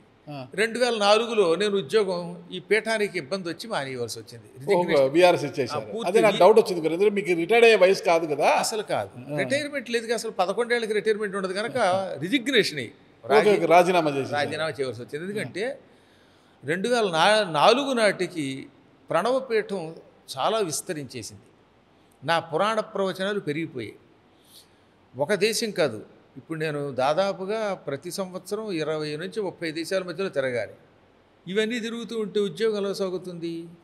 అందువల్ల తప్పనిసరి పరిస్థితుల్లో దీనికి దానికి రెండింటికి మధ్యలో దేనికి ప్రాధాన్యం ఇవ్వాలంటే దీనికే ప్రాధాన్యం ఇవ్వాలని నిర్ణయించుకుని, దీనికి ప్రాధాన్యత మీరు ఇవ్వడంతో ఎంతో మంది విద్యార్థులు ఒక మంచి అధ్యాపకుని కోల్పోయారు. అవును. అంటే వాళ్ళలో ఎంతమంది మీలాంటి వారు తయారయ్యేవారో ఎవరికి తెలియదు కదా గురువు. నిజంగా పాపం 11 ఏళ్ల క్రితం చదివిన పిల్లలు ఇప్పటికే సంతోషంగా అమెరికాలో కనపడుతుంటారు, ఇంగ్లాండ్లో కనపడ్డాడు మొన్న కనపడ్డారు. కాకపోతే స్టూడెంట్స్ని, విద్యార్థులను తయారు చేస్తాం అక్కడ ఉంటే. ఇక్కడుంటే లక్షలాది మంది ప్రజల్ని సనాతన ధర్మంకి తీసుకురావడమే కాకుండా మార్పు తీసుకొచ్చామండి. మీరు చెబితే ఆశ్చర్యపోతారు. ఒకప్పుడు అన్నదమ్ములు ఆస్తుల కోసం కొట్టుకునేటటువంటి వ్యక్తులు ఈ పీఠానికి వచ్చాక ఐకమత్యంతో ఉన్నారు. ఇవాళ కాకపోతే రేపైనా పోతాం, అన్నదమ్ములు ఆస్తి కోసం కోర్టులకు వెళ్ళడం ఏమిటి అని రియలైజ్ అయ్యారు. తల్లిని వృద్ధాశ్రమంలో ఉంచిన వాళ్ళు ఇంటికి తీసుకొచ్చి పోషిస్తున్నారు. భార్యాభర్తలు నిరంతరం తగాదాబడేటటువంటి వాళ్ళు ఐకమత్యంతో ఉంటున్నారు. ఈసారి మీరు హైదరాబాద్ వచ్చినప్పుడు గుడి బడి టీముని చూపిస్తాను. అందులో 90% ఒకప్పుడంతా ఇలాగే రకరకాల గందరగోళాల్లో ఉన్నవాళ్ళు. ఇప్పుడు వాళ్ళని చూస్తే పరమ సాత్వికులు. అంత బాగా వృద్ధాశ్రమాలు మనకు కనిపిస్తే ఉన్నాయి. మొన్నటి రోజు కూడా రాయదుర్గంలో ఒక ముసలావిడ స్టోరీ వచ్చింది పేపర్లో. 86 ఏళ్ళ వృద్ధురాలు కూతురు దగ్గరికి వెళ్తోంది. పక్కన కూర్చుని ఒక జర్నలిస్ట్ పలకరిస్తే ఎక్కడికి వెళ్తున్నావు అంటే కుమార్తె దగ్గరికి వెళ్తున్నాను, నాకు 2 కుమారులు రాయదుర్గంలో 2 ఉంటారు అంటే, మరి ఎక్కడ ఉంటే నేను సపరేట్గా ఉంటాను, కుమారుల దగ్గర ఉండను, కోడళ్ళు పడనివ్వడం లేదు, ఇంక ఏం చేస్తాము ఈ వయసులో, ఇంకా పక్కన ఉడుకొని అన్నం ఎవరు పెట్టి నేనే వండుకొని తింటాను బాబు అని ఒక పాత్రికేయునికి ఆమె సమాధానం ఇచ్చిందనమాట. అంటే ఇప్పటికి కూడా మీరు చెప్తున్నారు అనాథ శరణాల నుంచి తల్లిదండ్రులు ఇంటికి తెచ్చుకొని పోషిస్తున్నారు, కానీ ఇలాంటి వారు కూడా ఉన్నారు గురుగారు ఇప్పటికీ కూడా. అలాంటి వాళ్ళలో మార్పు రావాలంటే ఏం చేయాలంటారు? చిన్నప్పటి నుంచి పిల్లల్ని పెంచడంలోనే మనమే లోపం చేస్తున్నాం. ఇవాళ వాళ్ళ అమ్మని వాడు ఆ వృద్ధాశ్రమంలో పెట్టాడంటే దీనికి కారణం ఈ తల్లే పూర్వం, ఈ తండ్రే మూలకారకుడు. ఉదాహరణకి నేను చెబుతాను, మా అమ్మగారు నాన్నగారు పరమ సాత్వికులు. వాళ్ళ అమ్మగారిని నాన్నగారిని వీళ్ళని భక్తితో చూశారు, పిల్లల్ని ప్రేమగా చూశారు. ఒక్కనాడు మా నాన్నగారు మమ్మల్ని తిట్టవలసిన అవసరం రాలేదు, కొట్టలేదు. 6 కొడుకులు, ఒక అమ్మాయి, ఇంతమందిలో ఒక్క దెబ్బ కొట్టకుండా తిట్టకుండా ఎలా పెంచగలిగారు ఆలోచించండి. పోని వాళ్ళు తిట్టలేదు కొట్టలేదు కాబట్టి ఈ పిల్లలు ఒక్కళ్ళైనా పాడైపోయారా? పెద్దన్నయ్య గ్రేడ్ 1 తెలుగు పండిట్ చేసి రిటైర్ అయ్యాడు. రెండో అన్నయ్య MA English, MA history, MEd చేసి పాల్వంచ స్కూల్లో పనిచేసి ఇప్పుడు హైదరాబాద్లో లెక్చరర్ చేసి రిటైర్ అయ్యాడు. మూడో అన్నయ్య గీతంస్ యూనివర్సిటీ పేరున్నారుగా, తెలుసు, విశాఖపట్నంలో. గీతం. అందులో పీజీలో మ్యాథమెటిక్స్ ప్రొఫెసర్, ఎంటెక్ వాళ్ళకి పీజీలో మ్యాథమెటిక్స్లో ప్రొఫెసర్గా చేసి రిటైర్ అయ్యాడు 3 ఏళ్ల క్రితం. ఆయనంటే ఎంవిఎస్ మూర్తి గారికి చాలా ఇష్టం. ఆయన గోల్డ్ స్పాట్ మూర్తి గారు అంటారే, గోల్డ్ స్పాట్. నేనన్నా మా అన్నయ్య గారన్నా చాలా ఇష్టం. అన్నయ్య గారిని ప్రతిభని ప్రోత్సహించి డాక్టర్ యోగేశ్వర్ గారు ఉండాలని ప్రొఫెసర్గా ఉద్యోగం ఇచ్చారు. అందులో ప్రొఫెసర్ చేశారు. ఇప్పుడు ఆయన మనవుడే వైజాగ్ ఎంపీ భరత్ గారు, ఎంబీఎస్ భరత్. చాలా గొప్పవాళ్ళు అండి ఆయన, మహానుభావుడు. ఆయన గురించి ఇప్పుడు మళ్ళీ తలుచుకుంటే ఆయన చేత శతావధానం చేయించారు కూడా విశాఖపట్నంలో. ఓకే, చాలా ఇష్టం నేనంటే, నా పద్యాలంటే ఇష్టం. ఇంకా తర్వాత మా అక్క, ఆవిడే ఎంఏ చేసింది, ఆంధ్ర యూనివర్సిటీకి సంబంధించినటువంటి స్కూల్లో తెలుగు లెక్చరర్ చేసింది. నేను లెక్చరర్ చేశాను. నా తర్వాత వాడు పీజీ చేసి ఎల్ఐసిలో ఉద్యోగం చేస్తున్నాడు. ఆఖరి వాడు ప్రస్తుతం ఫిన్లాండ్లో ఉన్నాడు. ఆయన తిరగని దేశం లేదు, ఎందుకంటే ఎంటెక్ చేశాడు. ఎంఎస్సి మ్యాథమెటిక్స్ ఎంటెక్ చేసి ఆ రోజుల్లో 98లో ఫస్ట్ సాఫ్ట్వేర్ ఉద్యోగాల్లోకి వెళ్ళిన వాళ్ళలో ఆయన ఒకడు. ఇవాళ ఆయనకి నెలకు 3 లక్షల రూపాయలు జీతం. కాబట్టి ఇంతమంది పిల్లలు ఇంత స్థాయికి ఎందుకు వచ్చారు అంటే నాన్నగారి యొక్క ప్రవర్తన వల్ల. ఇవాళ పిల్లల్ని పుట్టగానే దూరం చేసి హాస్టల్లో వారేస్తున్నారు. వాళ్ళని ప్రేమగా చూడరు, ఫోన్లు కొనిస్తున్నారు, వాళ్ళు ఏం చూస్తున్నారో పట్టించుకోరు. ఎంతసేపు బలాత్కారంగా వాళ్ళని చదివించడం తప్ప వాళ్ళని ఒక్కనాడైనా తల్లిదండ్రుల ప్రేమ రుచి చూపించి మనకేసి తీసుకుంటున్నాము మనం, పిచ్చిగారాలు చేయడం తప్ప. పిల్లలని సరియైన మార్గంలో చిన్నప్పటి నుంచి పెంచాలి. రామాయణం, భారతం, భాగవతం ఈ 3 నేర్పితే పిల్లల్లో రాముడి లాంటి పిల్లలు, సీత లాంటి కూతుళ్ళు తయారవుతారు. భీముడు, అర్జునుడు ఇలాంటి వాళ్ళ పాత్రలు తెలియజేస్తే తల్లిదండ్రులను ఎంత గౌరవంగా చూడాలి, ధర్మాన్ని ఎలా నిలబెట్టాలో తెలుస్తుంది. అలా ప్రేమతో పెంచి జాగ్రత్తగా ఉంటే మా అమ్మ ఇంత ప్రేమగా పెంచింది, ఈవిడ్ని వృద్ధాశ్రమంలో చేర్చకూడదు అనుకుంటాడు. కాబట్టి సగం మనలో ఉందండి, సగం సొసైటీలో ఉంటుంది. సినిమాలు కూడా అలాగే తగులడ్డాయి వాళ్ళ కొన్ని. ఒకప్పుడు సినిమా చూస్తే ఆహ్లాదంగా ఉండేది. అసలు ఆ సినిమాలోంచి బయటకు వస్తే ఆ పాతాళ భైరవో, మాయాబజారో, లేకపోతే పెళ్లినాటి ప్రమాణాలు, గుండమ్మ కథ చూస్తే ఎంత ఆనందంగా వచ్చేవారు ఒకప్పుడు. ఇప్పుడు సినిమా అంటే హడలు. నేను 93 తర్వాత మళ్ళీ సినిమా హాలుకి వెళ్ళలేదు, అంతవరకు సినిమా చూడలేదు. అందుకే ఓకే, అసలు 93 తర్వాత సినిమాకి వెళ్ళలేదు, విసిగెత్తిపోయి. ఎప్పుడన్నా అప్పుడప్పుడు వీళ్ళు మా వాళ్ళు చిన్న చిన్న బిట్లు పంపిస్తారు, చూడండి గురువుగారు, చూడండి పొరపాటు కూడా చూస్తే శరీరం మీద నాకే అసహ్యం వచ్చేస్తుంది. ఆ బట్టలు ఏమిటి, ఆ గందరగోళాలు ఏమిటి. కాబట్టి పిల్లల్ని మనం సరిగ్గా పెంచితే వృద్ధాశ్రమాలకు వెళ్ళవలసిన అవసరం ఉండదు. శ్రవణ కుమారుడు గుడ్డివాళ్ళైన తల్లిదండ్రులు కావిడిలో పెట్టి తీసుకెళ్ళాడు. యావత్ జీవితం తల్లిదండ్రుల్ని కృష్ణుడు ఎలా గౌరవించాడు, రాముడు ఎలా గౌరవించాడు, ధర్మరాజాదులు తల్లిని ఎంత ప్రేమగా చూశారు. ఎంత దుర్మార్గుడైన దుర్యోధనుడు కూడా గాంధారికి దండం పెట్టకుండా వెళ్ళలేదు వాడు. కరెక్ట్. దుర్యోధనుడికి పాండవులతో ద్వేషం ఉండొచ్చుగాక, కొన్ని వెకిలి వేషాలు వేయచ్చుగాక, లోలత్వం ఉండొచ్చుగాక, మళ్ళీ తల్లిదండ్రుల దగ్గర వాడు భక్తుడే. అవి మనం పిల్లలకి నేర్పడం లేదు. మనకి పాశ్చాత్య సంస్కృతి వచ్చి కంపు చేసేసింది. వాడికో గది, వాడికో ఫోను, వాడికో టీవీ, అదో పెద్ద ఘనకార్యమా. కాబట్టి సరిగ్గా పెంచగలిగితే మాత్రం, నా దగ్గర ఈ మధ్యకాలంలో పురాణములు వింటున్న పిల్లలు తల్లిదండ్రులు మళ్ళీ బాగా చూస్తున్నారండి. కాకపోతే నాబోటివాడు ఒక్కడ ఎంతమందిని బాగు చేయగలడు. మా ప్రవచనం ఏదో వేలల్లోనో, మహా అయితే కొన్ని చోట్ల లక్షల్లో కడుతుంది. 130 కోట్ల జనాభా ఉన్న భారతదేశం అందరినీ ఎవడు బాగు చేయగలడు? ఇంట్లోనే తల్లిదండ్రులే బాగు చేయాలి. మొదటి గురువు తల్లి, రెండో గురువు తండ్రి, అప్పుడు మూడవ గురువు బయట పాఠం చెప్పేవాడు. ఇంక ఈ స్కూల్లో టీచర్లు కూడా ఎలా ఉన్నారు? మా చిన్నప్పుడు గురువు గారు చూస్తే గౌరవం, సాష్టాంగ దండ ప్రణామం చేసేవాడు. ఇప్పుడేమో లెక్చరరు అని సిగరెట్ కాల్చడం, వాడితో కలిసి వెళ్ళి ఇద్దరు కలిసి బార్లకు వెళ్ళడం, బీరులు తాగడం. ఇదే కాళ్ళు కడుక్కోడు వాడు. కమ్యూనిస్టులు అయిపోయి ఇష్టం వచ్చినట్టుగా ప్రవర్తిస్తూ ఉంటే ఈ నికృష్టపు చదువులు చదువుకున్నటువంటి వాళ్ళకి ఇంక సంస్కారం ఏముంటుంది? అందువల్ల సందేహం లేకుండా చదువులు అంతే. గురువుతోటే అసలు ముందు నికృష్టపు చదువులు అర్థం అంతే, సందేహం లేకుండా అదే. అందుకని ఎందుకు వాడారంటారు? నేను నా పదాన్ని చాలా సార్లు వాడాను. వాళ్ళు కమ్యూనిస్టులు కాదు, నికృష్టులు. వాళ్ళు అసలు ఎక్కడ ఒక సంస్కారం నేర్పట్లేదు పిల్లల్ని. ఎంతసేపు వాళ్ళ పిల్లలేమో వీళ్ళేమో అమెరికాలో అక్కడ చదువుకుంటున్నారా, ఈ పిల్లల్నేమో భ్రష్టులుగా తయారు చేస్తారా? ఇప్పుడు తల్లిదండ్రులకు దండం పెట్టద్దు అంటాడు, గురువుకి దండం పెట్టద్దు, అది బానిసత్వం అంటాడు. గురువుకి దండం పెట్టడం బానిసత్వం ఏంటంటే, మొహం పెద్దలను గౌరవిస్తే రేపు పొద్దున వీడిని వాళ్ళు గౌరవిస్తారు. ఇలాగే పాడైపోతుంది. మీరు చెప్పినట్టు గురుగారు, మన భారతీయ ఆధ్యాత్మిక విలువలను పాశ్చాత్య దేశస్తులు ఎంతోమంది పాటిస్తున్నారు. మన భారతీయ ఆధ్యాత్మిక విలువలోని లోతుపాతులను తెలుసుకోవడానికి విదేశాల నుండి ఎంతోమంది భారతదేశానికి వస్తున్నారు కూడా ఇక్కడికి, మన డ్రెస్సింగ్, మన కల్చర్ని నేర్చుకోవడానికి. అయితే మన దేశం నుండి కొంతమంది వీటిని, అదే సమస్య. ఇప్పుడు పెద్ద సమస్య ఏంటంటే, అంటే ఎలా చూడొచ్చు గురుగారు దీన్ని? క్రమంగా వాళ్ళకి అర్థమైందండి, పిల్లలకి గన్ కల్చర్ వచ్చింది అమెరికాలో, కాల్చి పారేస్తున్నారు ఒకళ్ళొకళ్ళు, ఒత్తిడి, ఆత్మహత్య చేసుకోవడాలు, క్రూరత్వం పెరిగిపోయింది. ఇందులోంచి మనం ఎలా బయటపడతామా అని పాశ్చాత్యులు, ముఖ్యంగా అమెరికన్స్ ఏం చేస్తున్నారంటే మన సంస్కృతిలోకి వచ్చారు. ఇందులో వాళ్ళకి శాంతి లభిస్తోంది.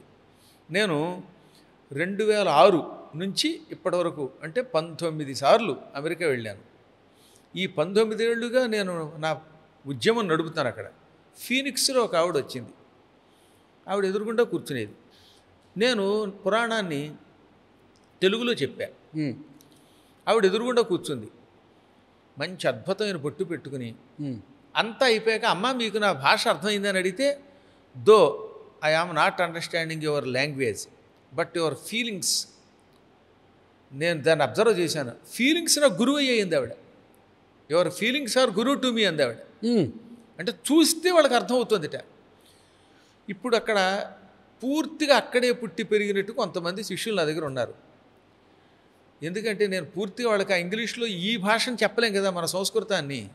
కానీ అర్థం చేసుకుని వాళ్ళు బాగుపడుతున్నారు, వాళ్ళు ఆనందపడుతున్నారు, వాళ్ళు నేర్చుకుని ఇతరులను బాగు చేస్తున్నారు. ఇప్పుడు కొంతకాలం పోతే నా అనుమానం ప్రకారం అమెరికాలోను, ఇంగ్లాండ్లోను, ఇంకా ఇతర దేశాల్లో ఉన్నటువంటి గుళ్ళు మన భారతదేశంలో కూడా ఉండవు. అమెరికాలో ఎన్ని ఆలయాలండి. శాన్ ఫ్రాన్సిస్కో దగ్గర కాలిఫోర్నియాలో మిల్పిటాస్ అని ఒక ప్రాంతం ఉంది. అక్కడ ఒక సత్యనారాయణ స్వామి ఆలయం ఉన్నది, అద్భుతమైన ఆలయం. ఇక్కడ నుంచి కొత్తగూడెం నుంచి వెళ్ళిపోయిన మారేపల్లి వెంకట శాస్త్రి గారు అక్కడ ఆ గుడి కట్టారు. ఆ గుడిలో నేను 19 ఏళ్ళుగా పురాణం చెబుతున్నాను. ఎంతమంది వెస్ట్రన్ కంట్రీస్ వాళ్ళు వస్తారో అక్కడికి. వాళ్ళంతా గోవింద అని పాడుతూ ఉంటే మీ శరీరం గగురుపాడు గురుగుతుందన్నమాట. వాళ్ళు వ్రతం జరిగాక హరినారాయణ గోవింద భక్తపరాయణ గోవింద పావన నామ గోవింద పాప విరామ గోవింద అని పాడతారు. శరీరం గగురుపాటు గురుగుతుంది. మీకు చూస్తే వాళ్ళందరూ తెల్లగా ఉంటారేమో, మంచి నామం పెట్టుకుని విభూతి పెట్టుకుంటే వాళ్ళని చూస్తే మహర్షులు దిగి వచ్చారా అన్నట్టుగా ఉంటారు. క్రమంగా పాశ్చాత్య దేశాలలో మన ఆలయాలు తయారయ్యాయి, సంస్కృతి అభివృద్ధి అవుతున్నది, మార్పు వస్తున్నది. మన వాళ్ళేమో ఏనాడో వాళ్ళు వదిలేసిన దరిద్రాన్ని ఇక్కడ తెచ్చుకుంటున్నారు. ఈ దారిద్ర్యం తెచ్చి నెత్తి మీద పెట్టుకుంటున్నారు. అక్కడి వారు మన ఆధ్యాత్మిక కల్చర్ నేర్చుకుంటే, విలువలు నేర్చుకుంటే, మన వారు అక్కడి విషయాలు నేర్చుకుంటున్నారు. పబ్బు కల్చర్ పెరిగిపోయింది. దీనికంత కారణం ఏమంటారు గురుగారు? చెప్పాను కదండి, సమాజము, కాల ప్రభావము, దానికి తోడు ఈ టీవీలు, వాటితో పాటు అక్కడ ఏదో ఉందనే ఊహ, సగం తల్లిదండ్రులు, గురువులు కూడాను. అన్నిట్లో మార్పు రావాలి. కానీ మనం కంగారు పడద్దండో. పెరుగుట విరుగుట కొరకే. నాకు నా భారతదేశం మీద నమ్మకం ఉన్నది. కొన్ని లక్షల సంవత్సరములుగా రాక్షసులు దీన్ని పాడు చేయలేకపోయారు. ఆ తర్వాత 1000వ సంవత్సరం దగ్గర నుంచి 1700 వరకు ముస్లిములు దాడి చేసి ఇంత ధ్వంసం చేసిన హైందవ సమాజం ఉండి నిలబడింది. ఆ తర్వాత బ్రిటిష్ వాళ్ళు వచ్చారు. వాళ్ళు పూర్తిగా 200 సంవత్సరాలు ధ్వంసం చేసి వాళ్ళ మతాన్ని ఇక్కడ వ్యాప్తి చేయడానికి ప్రయత్నించారు. ఎంత ధ్వంసం జరిగినా ఎప్పటికీ మన హైందవ మతం నిలబడిందంటే, సనాతన ధర్మం నిలబడిందంటే ఈ భూమి అంత గొప్పదో ఆలోచించండి. మొక్కలు చెక్కలైపోతున్నా ఎప్పటికీ నిలబడుతున్నది. నిలబడుతోంది కాబట్టి మళ్ళీ కారణజన్ముడు మోడీ గారు లాంటి ఒక మహానుభావుడు వచ్చి మనకి ప్రధానమంత్రి అయ్యాడు. కాబట్టి భవిష్యత్తులో మళ్ళీ ఏనాటికైనా మన సనాతన ధర్మం నిలబడుతుంది, నిలబడుతుంది, నిలబడుతుంది. ఎందుకు చెప్తానంటే, నేను చాలా కాలం క్రితం అయోధ్యలో రామాలయం రావడం అసంభవం అన్నారు. అన్నవాళ్లలో మా అంబికా కృష్ణ గారు కూడా ఉన్నారు. తర్వాత బాలకృష్ణ గారు ఉన్నారు. ఏంటి ఇక్కడ పాదర్తి బాలకృష్ణ గారు. కాదు మీరు చూడండి అన్నాను. నా కళ్ళ ముందు అయోధ్య రామాలయం వచ్చింది. కాశీ విశ్వనాథుని ఆలయం అపూర్వంగా తయారవుతుందని చెప్పాం, అయ్యింది. మధుర రాబోతున్నది. సోమనాథాలయం అద్భుతంగా నిర్మాణం అయ్యింది. భవిష్యత్తులో మళ్ళీ క్రమంగా మన సంస్కృతి అభివృద్ధి అవుతుంది.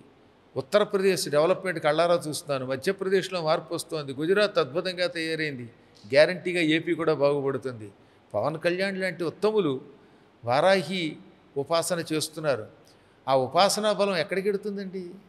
కాబట్టి ఎవడు అవసరమో వాడిని భగవంతుడు తెచ్చి ఎక్కడ పెట్టుకుంటాడు. మాకు రాజకీయాలతో సంబంధం లేదు. మా సనాతన ధర్మానికి ఎవడు కొమ్ము కాస్తాడో వాళ్ళని మేము ఆశీర్వదిస్తూ ఉంటాం. ఇప్పుడు సనాతన ధర్మం గురించి ఇటీవల మనం చాలామంది నోట వింటున్నాము. ఒక్కొక్కరు ఒక్కొక్కలా అనువదించుకుంటున్నారు సనాతన ధర్మం అనే దాన్ని. దానికి సరైన నిర్వచనం చెప్పండి గురుగారు. ఏ ధర్మం వల్ల శాంతి లభిస్తుందో, ఏ ధర్మం ప్రపంచంలో ఉగ్రవాదాన్ని ప్రోత్సహించదో, ఏ ధర్మం ఇతరులను సోదరులుగా భావిస్తుందో, గురుర్ బ్రహ్మ గురుర్ విష్ణు అనేటటువంటి ఒక గొప్ప సందేశాన్ని ఇస్తున్నదో దానిని సనాతన ధర్మం అన్నారు. ఇప్పుడు మీరు చూడండి, 100 మంది హిందువుల మధ్యలో ఓ ముస్లిం బతకగలడు, ఓ క్రిస్టియన్ బతకగలడు. వాళ్ళని ఏమైనా చేస్తున్నారు వీళ్ళు ఎప్పుడైనా? మీరు ఒకసారి ఆలోచించండి. మా పీఠం చుట్టూతో అందరూ హిందువులు, మధ్యలో ఒక కిరస్థానం వాడు తగులడింది. ఈ కిరస్థానం వాడికి ఏదైనా మా వల్ల బాధ వచ్చిందే రాదు. కానీ 5 కిరస్థానం వాళ్ళ మధ్యలో 100 మంది హిందువులు బతకలేరు. వాళ్ళు గందరగోళం చేసేస్తున్నారు. ఒక అపార్ట్మెంట్లో 5 ఉంటే వీళ్ళు బతకనివ్వరు. ఒక 2 ముస్లింలు ఉంటే 10 మంది హిందువులు బతకలేరు అక్కడ. అంటే వాళ్ళ మతాలు క్రూరత్వాన్ని ప్రోత్సహించి చంపమంటున్నాయా లేదా? మరి మతం అలా చెప్పట్లేదే.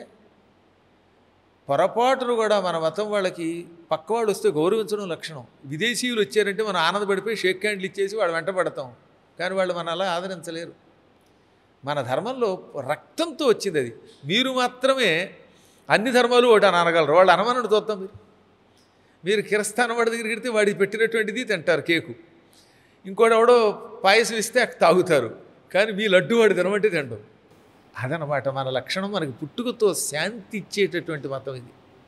కాబట్టి దీనికి సనాతన ధర్మం అని పేరు.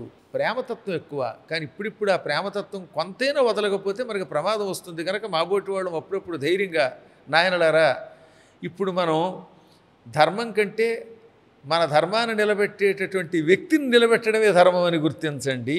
మన ధర్మం కోసం కాస్త కొన్ని సమయాల్లో తెగించండి అని చెబుతున్నాం. ఇప్పుడు ఈ మధ్యన బాగా తయారయ్యారు. ఇదో ఆ హిందూ జనశక్తి లలిత కుమారు, శివశక్తి కరుణాకర్రు, భరతవర్ష దువ్వాడ శివప్రసాద్ ఇలాంటి వాళ్ళు బాగా తయారవట్లా. గట్టివాళ్ళు తయారవ్వాలి. చాలామంది ఇలాంటి వాళ్ళు గొప్ప గొప్ప వాళ్ళు. ఆ స్ట్రింగ్ వినోద్ అని ఒక ఆయన ఉన్నాడు, ఆయన ఒకడు. తర్వాత హమారా ప్రసాద్ గారు ఎంత గొప్పగా పోరాడుతున్నాడు. వీళ్ళందరినీ నేను అప్పుడప్పుడు ఈ యూట్యూబ్ ద్వారా అయితేనే, తర్వాత అప్పుడప్పుడు మా పీఠానికి ఇందులో చాలామంది వచ్చారు కాబట్టి వాళ్ళని చూడడం జరిగింది. సందేహం లేకుండా ఇలాంటి వాళ్ళు ఉన్నారు, తయారవుతారు. తిరిగి మన ఆధ్యాత్మిక విలువలు పెంపొందుతాయి గురుగారు. గ్యారంటీగానండి. ఇక్కడ గారు ఇప్పటికీ కూడా స్కూల్ పిల్లల నుంచి కాలేజ్ పిల్లల వరకు కూడా స్టైల్గా సిగరెట్ తాగడం. అంటే ఆ వయసుకి సిగరెట్ స్టైల్గా తాగితే అదొక స్టైలు, బీరు తాగితే ఒక కిక్కు, ఒక స్టేజ్ దాటిన తర్వాత బ్రాందీలు విస్కీలు తాగితే ఇంకొకటి, ఇలా అలవాటు పడిపోతున్నారు కదా అసలుకి. అంటే దానివల్ల ఏం జరుగుతుంది ఆ పర్యవసనాలు ఎవరికి తెలియదు. కానీ ఒక స్టైల్ అనమాట. సిగరెట్ తాగడము, బీరు తాగడము, బ్రాందీ విస్కీలు తాగడము, ఇలాంటి కల్చర్ని మార్చడం ఎలా? పూర్వం సుమతి శతకంలో శతకం ఉండేది. మీ చిన్నప్పుడు మా చిన్నప్పుడు కూడా చదివించారు. సుమతి శతకం, చివర సుమతి అని ఉంటుంది. అదో శతకంను విశ్వదాభిరామ వినురవేమ అనే పేరుతో వేమన రాసిన శతకం. ఈ శతకాలు చదివించేవారు. ఇప్పుడు ఆ శతకాలు కొంత తగ్గాయి, మళ్ళీ వస్తాయి అనుకోండి. అందులో పద్యం ఉంది. ఏమిటిది? సరసము విరసము కొర్రకే పరిపూర్ణ సుఖంబులధిక బాధల కొర్రకే పెరుగుట విరుగుట కొరకే ధర తగ్గుట హెచ్చు కొరకే ధరలో సుమతి. గొప్ప పద్యం ఇది. ఎక్కువ సరసాలు ఆడితే అవుతుంది, అది విరసం అయ్యి కొట్టుకు తెస్తారు. మొదట్లో హాస్యం, ఆ తర్వాత కొట్టుకు తెచ్చిపోయిన వాళ్ళు ఉన్నారు. సరసం వల్ల విరసం వస్తుంది. ఎక్కువ సుఖాలు పెరిగితే బాధలు వస్తాయి. అనగా ఆఖరికి లెట్రిన్లో కూడా రోపు వేసుకు తిరగడం మొదలెట్టి అస్సలు నడవడం లేదు. ఎక్కడికి వెళ్ళినా ఆటోలు, ఎక్కడికి వెళ్ళినా బస్సులు లేదా కార్లు. నడవట్లేదుగా వాళ్ళు ఎవరు. అన్నీ సుఖాలే. సుఖంగా కూర్చోవడం, వాకింగ్ లేదు, వ్యాయామం లేదు, తినడం పడుకోవడం, వంటలు మానేశారు. ఎక్కడి నుంచి చూసినా బయట నుంచి ఆ టమాటాలు ఈ టమాటాలు ఏవో అక్కడి నుంచి తెప్పించుకు తినడం. దీనివల్ల ఏమవుతుంది? పరిపూర్ణ సుఖాలు అనుభవిస్తే శరీరానికి వ్యాయామం లేకపోతే రోగాలు వస్తాయి, బాధలు వస్తాయి. ఎక్కువ సుఖాలు పెరిగితే బాధలు వస్తాయి. అలాగే పెరిగిందనుకోండి ఏదన్నా విరిగిపోతుంది. చెట్టు బాగా పొడుగ్గా అయిపోయింది, తాడి చెట్టు లేదా కొబ్బరి చెట్టు, పట్మని ఎప్పుడో విరిగి కింద పడుతుంది. మంచి గాలి వచ్చిందని పడిపోతుంది. కాబట్టి ఏదైనా పెరిగితే అది విరగడానికి, ఇంకా ధర తగ్గిందంటే మళ్ళీ హెచ్చడానికి.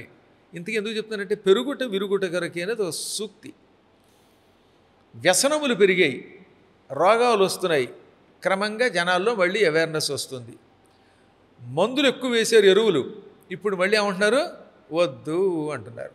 సేంద్రియ ఎరువులే వాడదాము, మళ్ళీ వాడదాం అంటున్నారా లేదా? అందరూ కూడా ఇప్పుడు అమ్మో బాబాయ్ ఎరువులు వాడకుండా ఉండేలా చూద్దాం, ఈ మధ్యన ఎవరైనా ఆవిడకే తెస్తే ఏమంటే ఎరువులు వేయకుండా తెచ్చేవాడి మీకోసం అని పట్టుకొస్తున్నారు. కొంత ఆర్గానిక్ షాప్స్ ఎక్కువైపోయాయి కదా. అలాగే ఇప్పుడు పిల్లల్లో వ్యసనములు ఒక స్థాయి దాటాక ఛీ అనారోగ్యం వచ్చి వస్తున్నామని గ్రహిస్తారు, భయం పట్టుకుంటుంది, మళ్ళీ ఇందులోకి రావాల్సిందే, ఎప్పటికైనా ఇందులోకి రావాల్సిందే. ఇంగ్లాండ్లో ఈ మధ్యన ఏం జరిగిందో తెలుసా మీకు?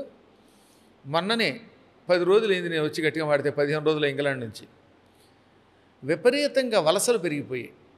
పాకిస్తాన్, బంగ్లాదేశ్, లెబనాన్ మొదలైన వాటిలో ఉన్నటువంటి వాళ్ళని తీసుకొచ్చి అక్కడ పెట్టుకున్నారు. ఒక పాత్రికేయుని ఆధ్వర్యంలో ఒక పెద్ద ఎత్తున ఆందోళన చేశారు. ఆందోళన మొట్టమొదటిగా ఇంగ్లాండ్ చరిత్రలో మొట్టమొదటిగా మీరు ఆశ్చర్యపోయేది ఏంటో తెలుసా? ఓ పేటకి వెళ్ళాం మేము, ఆ ఏరియా లోపలికి పోలీసులు వెళ్ళలేరు. పాత బస్తీ, హైదరాబాద్ పాత బస్తీలో ఉంది అది. నాకు ఆశ్చర్యం కలిగింది. అక్కడికి ఎవడని పెడితే పోలీసులు కూడా చంపేస్తున్నారు వాళ్ళు. అంతలో వాళ్ళంతా ఏర్పడిపోయి మొత్తం అందరూ అక్కడ ఉన్న వాళ్ళందరినీ గెంటేశారు. ఆ 3 ఏళ్ల పిల్లలు కూడా రేపు చేసేస్తున్నారు అక్కడ. అప్పుడు ఏమవుతుంది చెప్పండి మీకు? పెరిగిపోయారు జనం. ఇప్పుడు అక్కడ పెద్ద ఉద్యమం వచ్చింది, వీళ్ళందరూ పోయేదాకా వాళ్ళతో పాటు మిగతా వాళ్ళ భారతీయులు కూడా గెంటేసే స్థితి వచ్చింది చివరికి. కాబట్టి ఎక్కడైనా వ్యసనములు పెరిగి పిల్లవాళ్ళు పాడైపోతే మళ్ళీ బాగు చేయడం కోసం ఎవడో ఒకడు పుడతాడు, ఉద్యమం తయారవుతుంది. బ్రిటిష్ వాళ్ళు క్రూరంగా అణిచివేస్తే స్వాతంత్రోద్యమం వచ్చిందా లేదా? అందులో ఒకళ్ళిద్దరు పేర్లు అంటే బయటకు వచ్చాయి, కానీ అసలు ఎంతమంది భగత్ సింగ్ లాంటి వాళ్ళు, ఆజాద్ చంద్రశేఖర్ లాంటి వాళ్ళు, లాలా లజపతి రాయ్ లాంటి మహానుభావులు, గోపాలకృష్ణ గోఖలే లాంటి వాళ్ళు, బాలగంగాధర తిలక్ లాంటి వాళ్ళు, ఎంతమంది లక్షల మంది చచ్చిపోయారు. మహానుభావులు అల్లూరి సీతారామరాజు లాంటి వాళ్ళు ఎంతమంది శరీరం విడిచిపెట్టారు. అన్ని లక్షల మంది చచ్చాక మనకి స్వాతంత్రం వచ్చింది తప్ప ఒకళ్ళిద్దరి వల్ల రాలేదు. దాన్ని నెహ్రూ కబ్జా చేసి నెత్తి మీద పెట్టుకున్నాడు తప్ప. కాబట్టి ఎప్పటికైనా ఈ పెరగడం ఉందే వ్యసనం, అది మళ్ళీ అవుతుంది మీకు వెనక్కి రావడానికే మూల కారణం అవుతుంది. మీరు ఒక మాట అన్నారు గురుగారు, నెహ్రూ దాన్ని కబ్జా చేసి నెత్తిని పెట్టుకున్నారు. మన దేశం మొదటి ప్రధాని కదా. అవునండి, మొదటి ప్రధాని అవ్వడంలో తప్పే ఉంది, ఆయన మొదటి ప్రధానమంతే. కానీ నిజానికి సర్దార్ వల్లభాయ్ పటేల్ గారిని ప్రధాని చెయ్యాలి. పాపం గాంధీ గారు కొంచెం నాలాగా అమాయకుడు. గాంధీ గారికి ఏంటంటే దండం పెట్టాడు కదా, లొంగిపోయాడు. లోపం ఉండి కాదు, ఈ నెహ్రూకి తెలిసి ఎవరిని పట్టుకోవాలో పట్టుకుని ఆయన గాళ్ళు పట్టుకుని మిగతా వాళ్ళంతా ఆయన ఎన్నుకుంటే ఈయనొక్కడు ఓటు వేసి ప్రధానమంత్రిని చేశాడు. ఆ ఎఫెక్ట్ మనం 60 ఏళ్ళు వెనక్కిపోయాం. గాంధీ వల్ల ఇంకొక ఎఫెక్ట్ లేదంటారా మనకు? ఎందుకు లేదండి, పాపం గాంధీ స్వతసిద్ధంగానే భగవద్గీత చదువుకున్నవాడు. ఏదో తాత్కాలిక వ్యతిరేకంతో అన్ని రకాలుగా తిట్టేది, కానీ ఆయన చేసిన పెద్ద పొరపాటు ఏంటంటే ఇదిగో ఈయన్ని నెత్తి మీద పెట్టుకోవడం, ఇలాంటి వాళ్ళని నెత్తి మీద పెట్టుకోవడం. సరే, ఆనాడు మనం లేం కనుక పూర్తిగా వాటిని చెప్పలేం, మా నాన్నగారు లాంటి పెద్దవాళ్ళు చెప్పగలరు. ఆధ్యాత్మికంగా మన భారతదేశంలో మార్పులు రావాలి, విరుగుట కొరికే అని మీ నాన్న మార్పు రావాలని నేను కూడా ఒక పౌరుడిగా కోరుకుంటున్నాను గురుగారు. ప్రపంచ దేశాలలో ఎక్కడా లేని విధంగా వేదాలు, వేదాంగాలు, ఉపనిషత్తులు, పురాణాలకు పుట్టినిల్లైన మన భారతదేశం ఒక స్పిరిచువల్ థెరపీ కేంద్రంగా మారనుందా అంటే ఏమంటారు గురుగారు?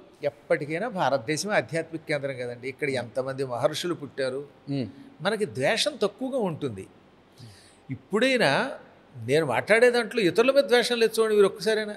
లోకం అంతా బాగుండాలి, కాకపోతే మన ధర్మం నాశనం కాకుండా ఉండడానికి ఇది అభివృద్ధి చెందాలనే మాట వినబడుతోంది. నాదే కాదు, ఇప్పుడు ఇంతవరకు ఎవరు పోరాడినా మన వాళ్ళంతా ధర్మం నిలబడాలి, అధర్మం నాశనం కావాలి, ఆ ఉద్దేశంతో తప్ప ఇతరులను ద్వేషించేటటువంటి వాడు హిందూ ఎలా అవుతాడు, సనాతన ధర్మంలోకి ఎలా వస్తాడు? కాబట్టి మనది శాంతియుతమైనటువంటి మార్గం, అత్యంత పవిత్రమైనది. శాంతిగా ఉన్నాను కదా అని నన్ను వచ్చి చంపేస్తూ ఉంటే నన్ను చంపేయండి నేను చచ్చిపోతాను అనకూడదండోయ్. వేస్పార్యమన్నాడు కృష్ణుడు. అందుకే అర్జున, మీ వంశాన్ని నాశనం చేసేస్తున్నారు వాళ్ళు, నువ్వు యుద్ధం చేయకపోతే మీ వాళ్ళు అందరూ చచ్చిపోతారు. మీ ఆవిడ కట్టుకొట్లు ఇప్పాడు ఆ దుర్మార్గుడు దుశ్శాసనుడు, ప్రోత్సహించిన వాడు దుర్యోధనుడు, పక్కన ఉన్నవాడు కర్ణుడు, ఈ యుద్ధానికి మూలకారకుడు ఆ శకుని. ఇటువంటి దుర్మార్గుల దగ్గర ఏమాత్రం కృప చూపించకు, జాలి చూపించకు, బంధువులు ముసలాళ్ళు పెద్దాళ్ళు అనుకోకు, కొట్టిపారేయి అన్నాడంతే. ఒక క్రూర జంతువు వచ్చింది, ఓ సింహమో పులే. ఆ పులి మీ ఇంట్లో పడింది, మీ కళ్ళ ముందు మీ ఇంట్లో వాళ్ళందరినీ చంపేస్తూ ఉంటే శాంతి పులి శాంతి అని దండం పెడతారా మీరు? ఒకసారి ఆలోచించండి. భయపడి పరుగులు పెడతాం, లేదా మారణాయుధంతో చంపాలని ప్రయత్నం చేస్తాం. నిజం చెప్పాలంటే భయపడడం కంటే కూడా అయ్యో మా వాళ్ళని చంపేస్తుందనే ఉద్దేశంతో ముందు మీద పడతారండి. మరీ పిరికాడు సన్నాసిని పక్కన పెట్టేయండి. ఎందుకు పనికిరాని చవట నపోసకుడు అని కూడా అనకూడదు పాపం, వాళ్ళు మహానుభావులు, వాళ్ళని ఎందుకు అనడం. కానీ మరీ చవట అయితే తప్ప నేనే ఉన్నాను, నాకు ఏమీ వ్యామోహం లేదు, కానీ నా కళ్ళ ముందు నా భార్యామణినో నా పిల్లల్లో ఏ క్రూర మృగమో చంపడానికి ప్రయత్నిస్తే ముందు దాని మీద పడి పిసికి అవతల బారేస్తాను. అవునా? అంత ఉత్సాహం వస్తుంది ఆ సమయంలో మనకి. అలాగే ఎవడన్నా పిచ్చి వేషాలు వేస్తే ఇంత శాంతంగా ఉన్నటువంటి సన్యాసులు కూడా మీద పడతారు. అగస్త్యుడు అని ఒక మహర్షి పేరు ఉన్నారా? అగస్త్యుడు కేవలం పండు, అగస్త్య మహర్షి చాలా గొప్పవాడు. ఆయన భార్య లోపాముద్ర. పండు తిని గాలి పీల్చుకుని మంచినీళ్ళు తాగి తపస్సు చేసుకునే మహాత్ముడు. కానీ ఇల్వలాసురుడు, వాతాపి అని ఇద్దరు రాక్షసులు ఉన్నారు ఆ కాలంలో. వాళ్ళు దండకారణ్యంలో అడుగుపెట్టి ఋషుల్ని చంపుతున్నారు. అప్పుడు ఈయన కావాలని వెళ్ళి వాళ్ళిద్దరిని చంపి పారేశాడు. చంపి అవతల పారేశాడు ఋషి. పరశురాముడు 3 ఏళ్ళు 21 పర్యాయములు ఆ రోజుల్లో ఉన్నటువంటి రాజులు నరికి పారేశాడు. ఎందుకు పారేశాడు? వాళ్ళ నాన్నగారిని ఒక రాజుగారు వచ్చి చంపినందుకు. కార్తవీర్యార్జునుడు వాళ్ళ నాన్నగారి జోలికి వచ్చినందుకు, ఆ కార్తవీర్యార్జునుడు కొడుకులు వచ్చి వాళ్ళ నాన్నగారిని చంపినందుకు ఆగ్రహోదగ్రుడైపోయాడు. వాళ్ళమ్మ ఏడుస్తూ ఉంటే, అమ్మ పాలకులు ఇంత దుర్మార్గులుగా ఉంటారా, అయితే వీళ్ళ అంతం చూస్తానని గొడ్డలు వేసుకుని 3 ఏళ్ళు 21 పర్యాయాలు వేసి పారేశాడు. అలా ఉండాలి మనం. కాబట్టి మనం గుర్తుపెట్టుకోవాల్సింది ఏంటంటే ఎప్పుడూ శాంతిగా ఉందాం. కానీ మన కుటుంబాన్ని నాశనం చేస్తున్నప్పుడు, మన పక్కన మన సమాజాన్ని నాశనం చేస్తున్నప్పుడు విజృంభించకపోతే వాడు చేతగాని వాడు అవుతాడు. అది కూడా ధర్మ మార్గంలో. మళ్ళీ చట్టానికి వ్యతిరేకంగా వెళ్ళకూడదు. ఎప్పుడైనా చట్టాన్ని, మన పార్లమెంటుని గౌరవిస్తూ మన ధర్మాన్ని నిలబెట్టుకోవాలి. ఇప్పుడు ఆ రోజుల్లో విధానం వేరనుకోండి. కాబట్టి ఎప్పుడైనా గుర్తుపెట్టుకోవాల్సింది ఏమిటంటే, తానున్న దేశం, ఆ దేశానికి ఉన్నటువంటి విలువల్ని కాపాడుకుంటూ మన ధర్మాన్ని కాపాడేటటువంటి లక్షణం మన వాళ్ళల్లో ఉంది కనుక మన సనాతన ధర్మం మళ్ళీ ప్రపంచానికి ఆధ్యాత్మిక మార్గం అవుతుంది. ఎంతమంది వాగుతున్నారు, అనవసరంగా ఒక్క ముక్క మాట్లాడతారా మన ప్రధానమంత్రి గారు? కానీ అవసరం వచ్చినప్పుడు మాట్లాడతాడు ఆయన. చేయవలసిన పని చేసుకుంటూ పోతూ ఉంటారు. అలా చేసుకుపోదాం మనం కూడా. ఒకవైపు ఆధ్యాత్మికంగా పెరుగుతూనే ఉంది రోజు రోజుకి కూడా, మరోవైపు సైన్స్ కూడా పెరుగుతుంది గురుగారు. జ్వరం వచ్చినా ఏమొచ్చినా ఫస్ట్ ఆసుపత్రికి వెళ్ళాలి. డాక్టర్ ఇచ్చే మందులను డాక్టర్ పరీక్షల తర్వాత తీసుకునే ప్రికాషన్స్ బట్టి మనకు జబ్బు తగ్గుతుంది. అయితే ఈ జబ్బులు తగ్గడానికి కూడా ఆధ్యాత్మికతతో కూడా రోగాలను నివారించవచ్చా అంటే ఏమంటారు గురుగారు? మన మంత్రశాస్త్రాన్ని అర్థం చేసుకుంటే సగం అర్థం మనకి సందేహాలు తీరుతాయి. పూర్వజన్మ కృతం పాపం వ్యాధి రూపేణ బాధతే. ఈ శ్లోకం శ్రద్ధగా అందరికీ వినిపించాలి. పూర్వజన్మ కృతం పాపం వ్యాధి రూపేణ బాధతే తచ్ఛాంతిరౌషధై మంత్రై హోమై జపైశ్చ దానైశ్చ. పూర్వజన్మలో చేసిన పాపం ఈ జన్మలో రోగరూపంలో పట్టుకుంటుంది. పూర్వజన్మలో పాపం చేయడం అంటే ఇంత పూర్వజన్మే కాదు, ఈ జన్మలో కూడా ఒక 10 ఏళ్ల క్రితం చేసింది కూడా పూర్వజన్మే. పూర్వజన్మ ఆ జన్మే ఈ జన్మ కూడా. అనగా 1వ ఏడు నుంచి 10వ ఏడు వరకు నువ్వు చేసిన పాపపుణ్యాలే ఈ జన్మలో, అంటే తర్వాత 10 నుంచి 20 మధ్యలో రోగాల రూపంలో వస్తాయి. 2 రకాలుగా అర్థం చెప్పాలి ఇక్కడ. ఇతరులకు హాని చేయటం, దొంగతనాలు చేయటం, వ్యసనాలు పాలవటం ఇదొక పాపం. రెండవది శరీరాన్ని నిర్లక్ష్యం చేసి వ్యసనాలు పాలవడం కూడా. 1వ సంవత్సరం నుంచి 10వ సంవత్సరం వరకు వీడు వ్యాయామం చేయలేదండి, అడ్డమైన గడ్డి బజార్లో తిన్నాడు. అప్పుడు ఏమవుతుంది? 10 ఏళ్ల తర్వాత ఒకేసారి రోగం రాదు, కానీ 10 ఏళ్ల తర్వాత రోగం వస్తుందా లేదా, బయటపడుతుందా లేదా? మీరు ఇంట్లో వంట మానేసి రోజు హోటళ్ళ మీద పడి తింటే శరీరం పాడైపోతుందా లేదా? ఇది కూడా పూర్వజన్మ పాపమే. దీనివల్ల ఒక రోగం వచ్చింది. ఈ రోగమునకు ముందు శాంతి ఏమిటి, ఉపశమనం ఏమిటి, రోగం ఎలా తగ్గుతుంది అంటే ముందు ఔషధములని చెప్పారు మన పురాణాల్లో. మందే వేసుకోవాలి. భగవంతుడు వైద్యుల్ని సృష్టించాడు. వైద్యులు విష్ణు స్వరూపులట. వైద్యో నారాయణో హరిహి. ఆ రోజుల్లో ఆయుర్వేద వైద్యులు ఉండేవారు.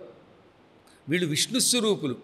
ఎప్పుడైనా డాక్టర్ గారు అంటే డాక్టర్ గారు సామాన్యుడు, ఎంత కష్టపడితే డాక్టర్ అయ్యాడు కాబట్టి ఆయన విష్ణు స్వరూపుడు. ముందు అక్కడికి వెళ్ళుము, మందు వేసుకునుము. మందు వేసుకున్నా పూర్తిగా తగ్గదు, దానికి మళ్ళీ కొంత ఉపశమనం మంత్ర జపం చేయుము. తర్వాత హోమం చెయ్యి, జపం చెయ్యి, దానం చెయ్యి, వ్యాయామం చెయ్యి అన్నాడు. ఇవన్నీ చేస్తేనే రోగం తగ్గుతుంది. భీష్ముడికి ఒళ్ళంతా బాణాలు గుచ్చుకున్నాయి, తెలుసు కదా మీకు ఆ విషయం. అర్జునుడు కొట్టిన బాణాలు, ఇంకా తక్కిన వాడు కొట్టిన బాణాలతో ఒళ్ళంతా ముళ్ళపందిలో ఉన్నట్టు ఆయన కింద పడిపోయాడు. అప్పుడు వైద్యులు వచ్చారు. ఎందులో ఉంటుంది ఇది? మహాభారతంలో భీష్మ పర్వంలో ఉంటుంది. వైద్యులు వచ్చి, మహాత్మా మీరు అంటే మీ ఒంటికి పసరు పూసి బాధ కలగకుండా ఈ బాణాలు లాగేస్తాం. బాణాలు బయటకు వచ్చాక గాయాలు ఉంటాయి కదా, వాటికి మేము మందు రాసి కట్లు కడతాం. నెల్లాళ్లలో మీరు మళ్ళీ పూర్వంలాగా తిరుగుతారు. వైద్యం చెయ్యమని అడిగారు. నాకు వద్దు, వైద్యం వద్దు, ఇక నాకు విరక్తి వచ్చింది, మీకు డబ్బులు ఇస్తాను, డబ్బులు పట్టుకుపోండి అని వైద్యులు వెనక్కి పంపాడు. చచ్చిపోవడానికి నిర్ణయించుకున్నాడు ఆయన. అక్కడ వాళ్ళు అన్నమాట ఏంటో తెలుసా? ఎముకలు విరిగిపోయిన వాటికి కూడా మేము పసరు పూసి కట్లు వేస్తే నెల్లాళ్లలో సరి అవుతాయి అన్నారు. అలాంటి వాళ్ళు ఉండేవారు. ఇప్పటికి కూడా పుత్తూరు కట్లు అని ఉంటాయి తెలుసు కదా, ఇప్పటికీ ఉంది. వాళ్ళు కట్లేస్తే నెల్లాళ్లలో కూర్చోగలుగుతారు, మీరు తిరగలుగుతారు. ఇప్పటికీ ఆకుపసరుతోనే చేస్తారు. కాబట్టి చెప్పొచ్చేది ఏంటంటే మన మూలికలు చాలా గొప్పవండి. ఈ పసరు మూలికలు వీటితోటి వైద్యం చేసి అద్భుతంగా తయారు చేసేవారు పూర్వకాలంలో. మా చిన్నప్పుడు ఒక ఆయనకి చెయ్యి తెగిపోయింది ఇక్కడ జోగనపాలెంలో. కొడవలితోటి మేకల కోసం రొట్ట కొడుతూ ఉంటే చెయ్యి సగం తెగిపోయింది. ఆయన డాక్టర్ గారి దగ్గరికి బాబోయని పరిగెడుతూ దారి పొడుగుతో ఈ బాధ తట్టుకోలేక ఆకులతో రాసేసుకున్నాడు. ఏ ఆకు కడితే ఆకు. ఆ తర్వాత ఏలూరు గవర్నమెంట్ ఆసుపత్రి దగ్గరికి వెళ్ళేసరికి అతుక్కుపోయింది చెయ్యి. ఇప్పటికీ అతను జోగనపాలెంలో ఉన్నాడు. ఆ తర్వాత వాళ్ళ డాక్టర్లు ఆశ్చర్యపోయి, ఇదేంట్రే బాబు ఎలా అయ్యిందంటే దారిలో ఆకులు రాసుకున్నాం, ఆకుల వల్ల ఈ అతుక్కుపోయింది చెయ్యి అన్నాడు. ఆకేమిటంటే తెలియదు వాడికి, ఎందుకంటే దారి పొడుగుతే ఎన్ని ఆకులు రాసాడో వాడికే తెలియదు. అలాంటి ఆకులు ఉన్నాయి మూలికలు. మాట్లాడండి, నేచర్ ఇది. అందువల్ల సందేహం లేకుండా మనం డాక్టర్ దగ్గరికి వెళ్ళాలి, వైద్యం వేయించుకోవాలి. అందులో ఈ ఆయుర్వేదం చాలా గొప్పది. వాటితో పాటు మంత్ర జపాలు, దానాలు, తపాలు ఇవన్నీ కూడా చేయవలసినదే. ఇంకొక విషయం గురుగారు, ప్రస్తుతం ఈ జనరేషన్లో చాలామంది యువతకు, అంటే ఎక్కువ భాగం యువతకు పురాణాలు కావచ్చు, ఈ వేదాల గురించి మాత్రము కనీసం మాత్రం కూడా అవగాహన లేదు గురుగారు. అంటే వీటిని ఈ యువతలో వీటిని పెంపొందించే బాధ్యత ఎవరు తీసుకోవాలి? తల్లిదండ్రులా, లేదంటే ఉపాధ్యాయులు, స్కూల్లో అంటే టీచర్లా, ఎవరు తీసుకోవాలంటారు? అందరం తీసుకోవాలండి. మీ బాధ్యత మీది, నా బాధ్యత నాది. కాబట్టి ముందు తల్లి, ఆవిడ కొంత పురాణ కథలు తెలుసుకుని చిన్నప్పటి నుంచి పిల్లలకి అవి చెబితే పిల్లలకు ఆసక్తి కలుగుతుంది. ఉదాహరణకి మా అల్లుడు ఉన్నాడు, మా పెద్దమ్మాయి అల్లుడు, వాళ్ళ పిల్లలు 5 ఏళ్ళు 6 ఏళ్ల పిల్లలు. వాళ్ళకి చిన్నప్పటి నుంచి ఇద్దరు ఒక దగ్గర ఉండి రామాయణ భారత భాగవత కథలు చెబుతున్నారు. ఇప్పుడు మా మనవడు మాట్లాడితే జై హనుమ అంటాడు, జై శ్రీరామ్ అంటాడు. వాటి మీద అంత ఉత్సాహం, శివాజీ మీద అభిమానం కలిగింది. మా శిష్యులు సనాతన ధర్మం కోసం కృషి చేస్తున్న గుడిబడి శిష్యులు ఉన్నారు. ఇప్పుడు హైదరాబాద్లో సురేష్ రెడ్డి కానీ, ఆ తర్వాత గుంటూరులో ఉన్న గిరిధర్ కానీ, శివకుమార్ అని ఒక ఆయన, శివప్రసాద్ గారిని గుంటూరులో ఉన్న ఆయన, తర్వాత హైదరాబాద్లో పరమేశ్వరు, ఇలాంటి వాళ్ళు చాలామంది ఉన్నారు, జితేంద్ర ఇత్యాదులు. వీళ్ళు వాళ్ళ పిల్లలకి ఈ పురాణాలు చెప్పడం వల్ల నాకే పురాణం చెప్పేస్తున్నారు. వాళ్ళు ఎన్నో రకాల సందేహాలు అడుగుతున్నారు. తల్లి, తండ్రి, గురువులు చిన్నప్పటి నుంచి పిల్లలకి సనాతన ధర్మం మీద ఆసక్తి కలిగిస్తే, దాంతోపాటు అప్పుడప్పుడు మాబోటి వాళ్ళ పురాణములు వాళ్ళు వినడం మొదలు పెడితే వాళ్ళు మళ్ళీ మన ధర్మం కేసి ఆకర్షితులవుతారు. ఇది ఒక గొప్ప ధర్మం అన్నాను కదా, రాముడు, కృష్ణుడు వీళ్ళందరి గురించి తెలుసుకోవటం వల్ల, వాళ్ళల్లో ఉన్న సంస్కారాలు నేర్చుకోవటం వల్ల చాలా గొప్ప వాళ్ళు అవుతారు. కాబట్టి బాధ్యత ఒక్కరిది కాదు, అందరిది. మీరు కూడా వీలున్నప్పుడల్లా ఇలాగే మీ ప్రసార మాధ్యమం యూట్యూబ్ ద్వారా కొంత చేయించండి, మంచి మంచి ఇలాంటి కార్యక్రమాలు పిల్లలకి ఆదర్శంగా నిలబడితే ఇలాంటి ఇంటర్వ్యూలు, కొన్ని కథలు వాళ్ళకి అందజేయండి. నా దారి నేను ఎలాగో పురాణాలు చెబుతున్నాను, అలాగే స్కూల్లో టీచర్లు, తల్లిదండ్రులు, పెద్దలు, పూర్వం ఇంట్లో అమ్మమ్మలు, తాతయ్యలు, బామ్మలు, తాతయ్యలు ఉండేవారు. ఇప్పుడు వాళ్ళందరినీ వృద్ధాశ్రమానికి ఇంటారు. వాళ్ళు కూడా ఇంట్లో ఉంటే ఎంతో లాభం, ఇవన్నీ నేర్పేవారు. ఇప్పుడు వాళ్ళు మారిపోయారు. తాతగారు కూడా వాట్సాప్లే, అందులో పిచ్చి పిచ్చి డ్యాన్సులు చూస్తున్నారు. వాళ్ళు కూడా పిల్లల్ని సరైన మార్గంలో పెడితే పిల్లలు సందేహం లేకుండా గొప్పవాళ్ళు అవుతారు. పిల్లల్ని మార్చే బాధ్యత చిన్నప్పటి నుంచి మన మీదే ఉన్నది. పిల్లలు మనమే తీసుకోవాలి. ఒక చిన్న డౌట్ ఉంది గురుగారు, కాషాయం ధరించిన సాధువులకు కావచ్చు, ఋషులకు కావచ్చు, వీళ్ళందరికీ కూడా కులం ఉంటుందా గురుగారు? అదేనండి, కాషాయం ధరించిన తర్వాత వాడు ఏమైనా గొప్పవాడైపోతాడనే. నేను చాలా కాలం క్రితం ఒక పద్యం రాశాను. రాము పాత్రభూని రంగస్థలి నటిల్చు రంగుమోమువాడు రాముడగునే, కావులు నినంత కామంబులుడుగునే, వినుతశీల సద్మ వినుర పద్మ. రాముడు వేషం వేసుకుని రంగు పూసుకుని వాళ్ళంతా రాముడు అయిపోతాడా? ఆ కాసేపు నటిస్తున్నాడు. ఒక ఆయన ఉన్నాడు, సినిమాల్లో కాళిదాసు పాత్ర వేశాడు, తెనాలి రామకృష్ణుడి పాత్ర వేశాడు, అందులోనేమో అమ్మవారిని ఉపాసించాడు, ఇంటికి వెళ్ళాక దేవుడు లేడు దెయ్యం లేదంటాడు. కాబట్టి ఈ మొహానికి రంగు వేసుకుని ప్రతివాడికి భక్తి రాదు. రాముడు వేషం వేసుకునేవాడు వెనకాతలు బీడీ కలుస్తున్నాడు చూశాను నా కర్మగాలు చిన్నప్పుడు. కాషాయం ధరించిన వారికి కులంతో సంబంధం ఉంటుంది. అందుకే నేను చెప్పేది, ఈ పద్యం పూర్తిగా వింటలేదు మీరు. రంగు మొహం వాడికి ఎలా రాముడు అవడో, కాషాయ వస్త్రం ధరిస్తే కామాలు తగ్గుతాయా, కులం మీద పిచ్చిపోతుందా? ఒక్కసారి కాషాయం ధరిస్తే వాడికి కులం లేదు, వర్ణము లేదు, గోత్రం లేదు, శివకేశవ ద్వేషం ఉండకూడదు, ప్రతి ప్రాణిని ప్రేమించే అద్భుత తత్వం ఉండాలి, మన సనాతన ధర్మాన్ని నిలబెట్టాలి. అలా ఉన్నాడు కదా అని ఎవడైనా పాకిస్తాన్ వాడు వస్తే నేను కాషాయం కట్టుకున్నాను, నువ్వు పాకిస్తాన్ నుంచి వచ్చి దీన్ని వీళ్ళందరినీ చంపేసి పట్టుకుపోవడానికి లేకుండా అప్పుడు యుద్ధం చేయాలి మళ్ళీ.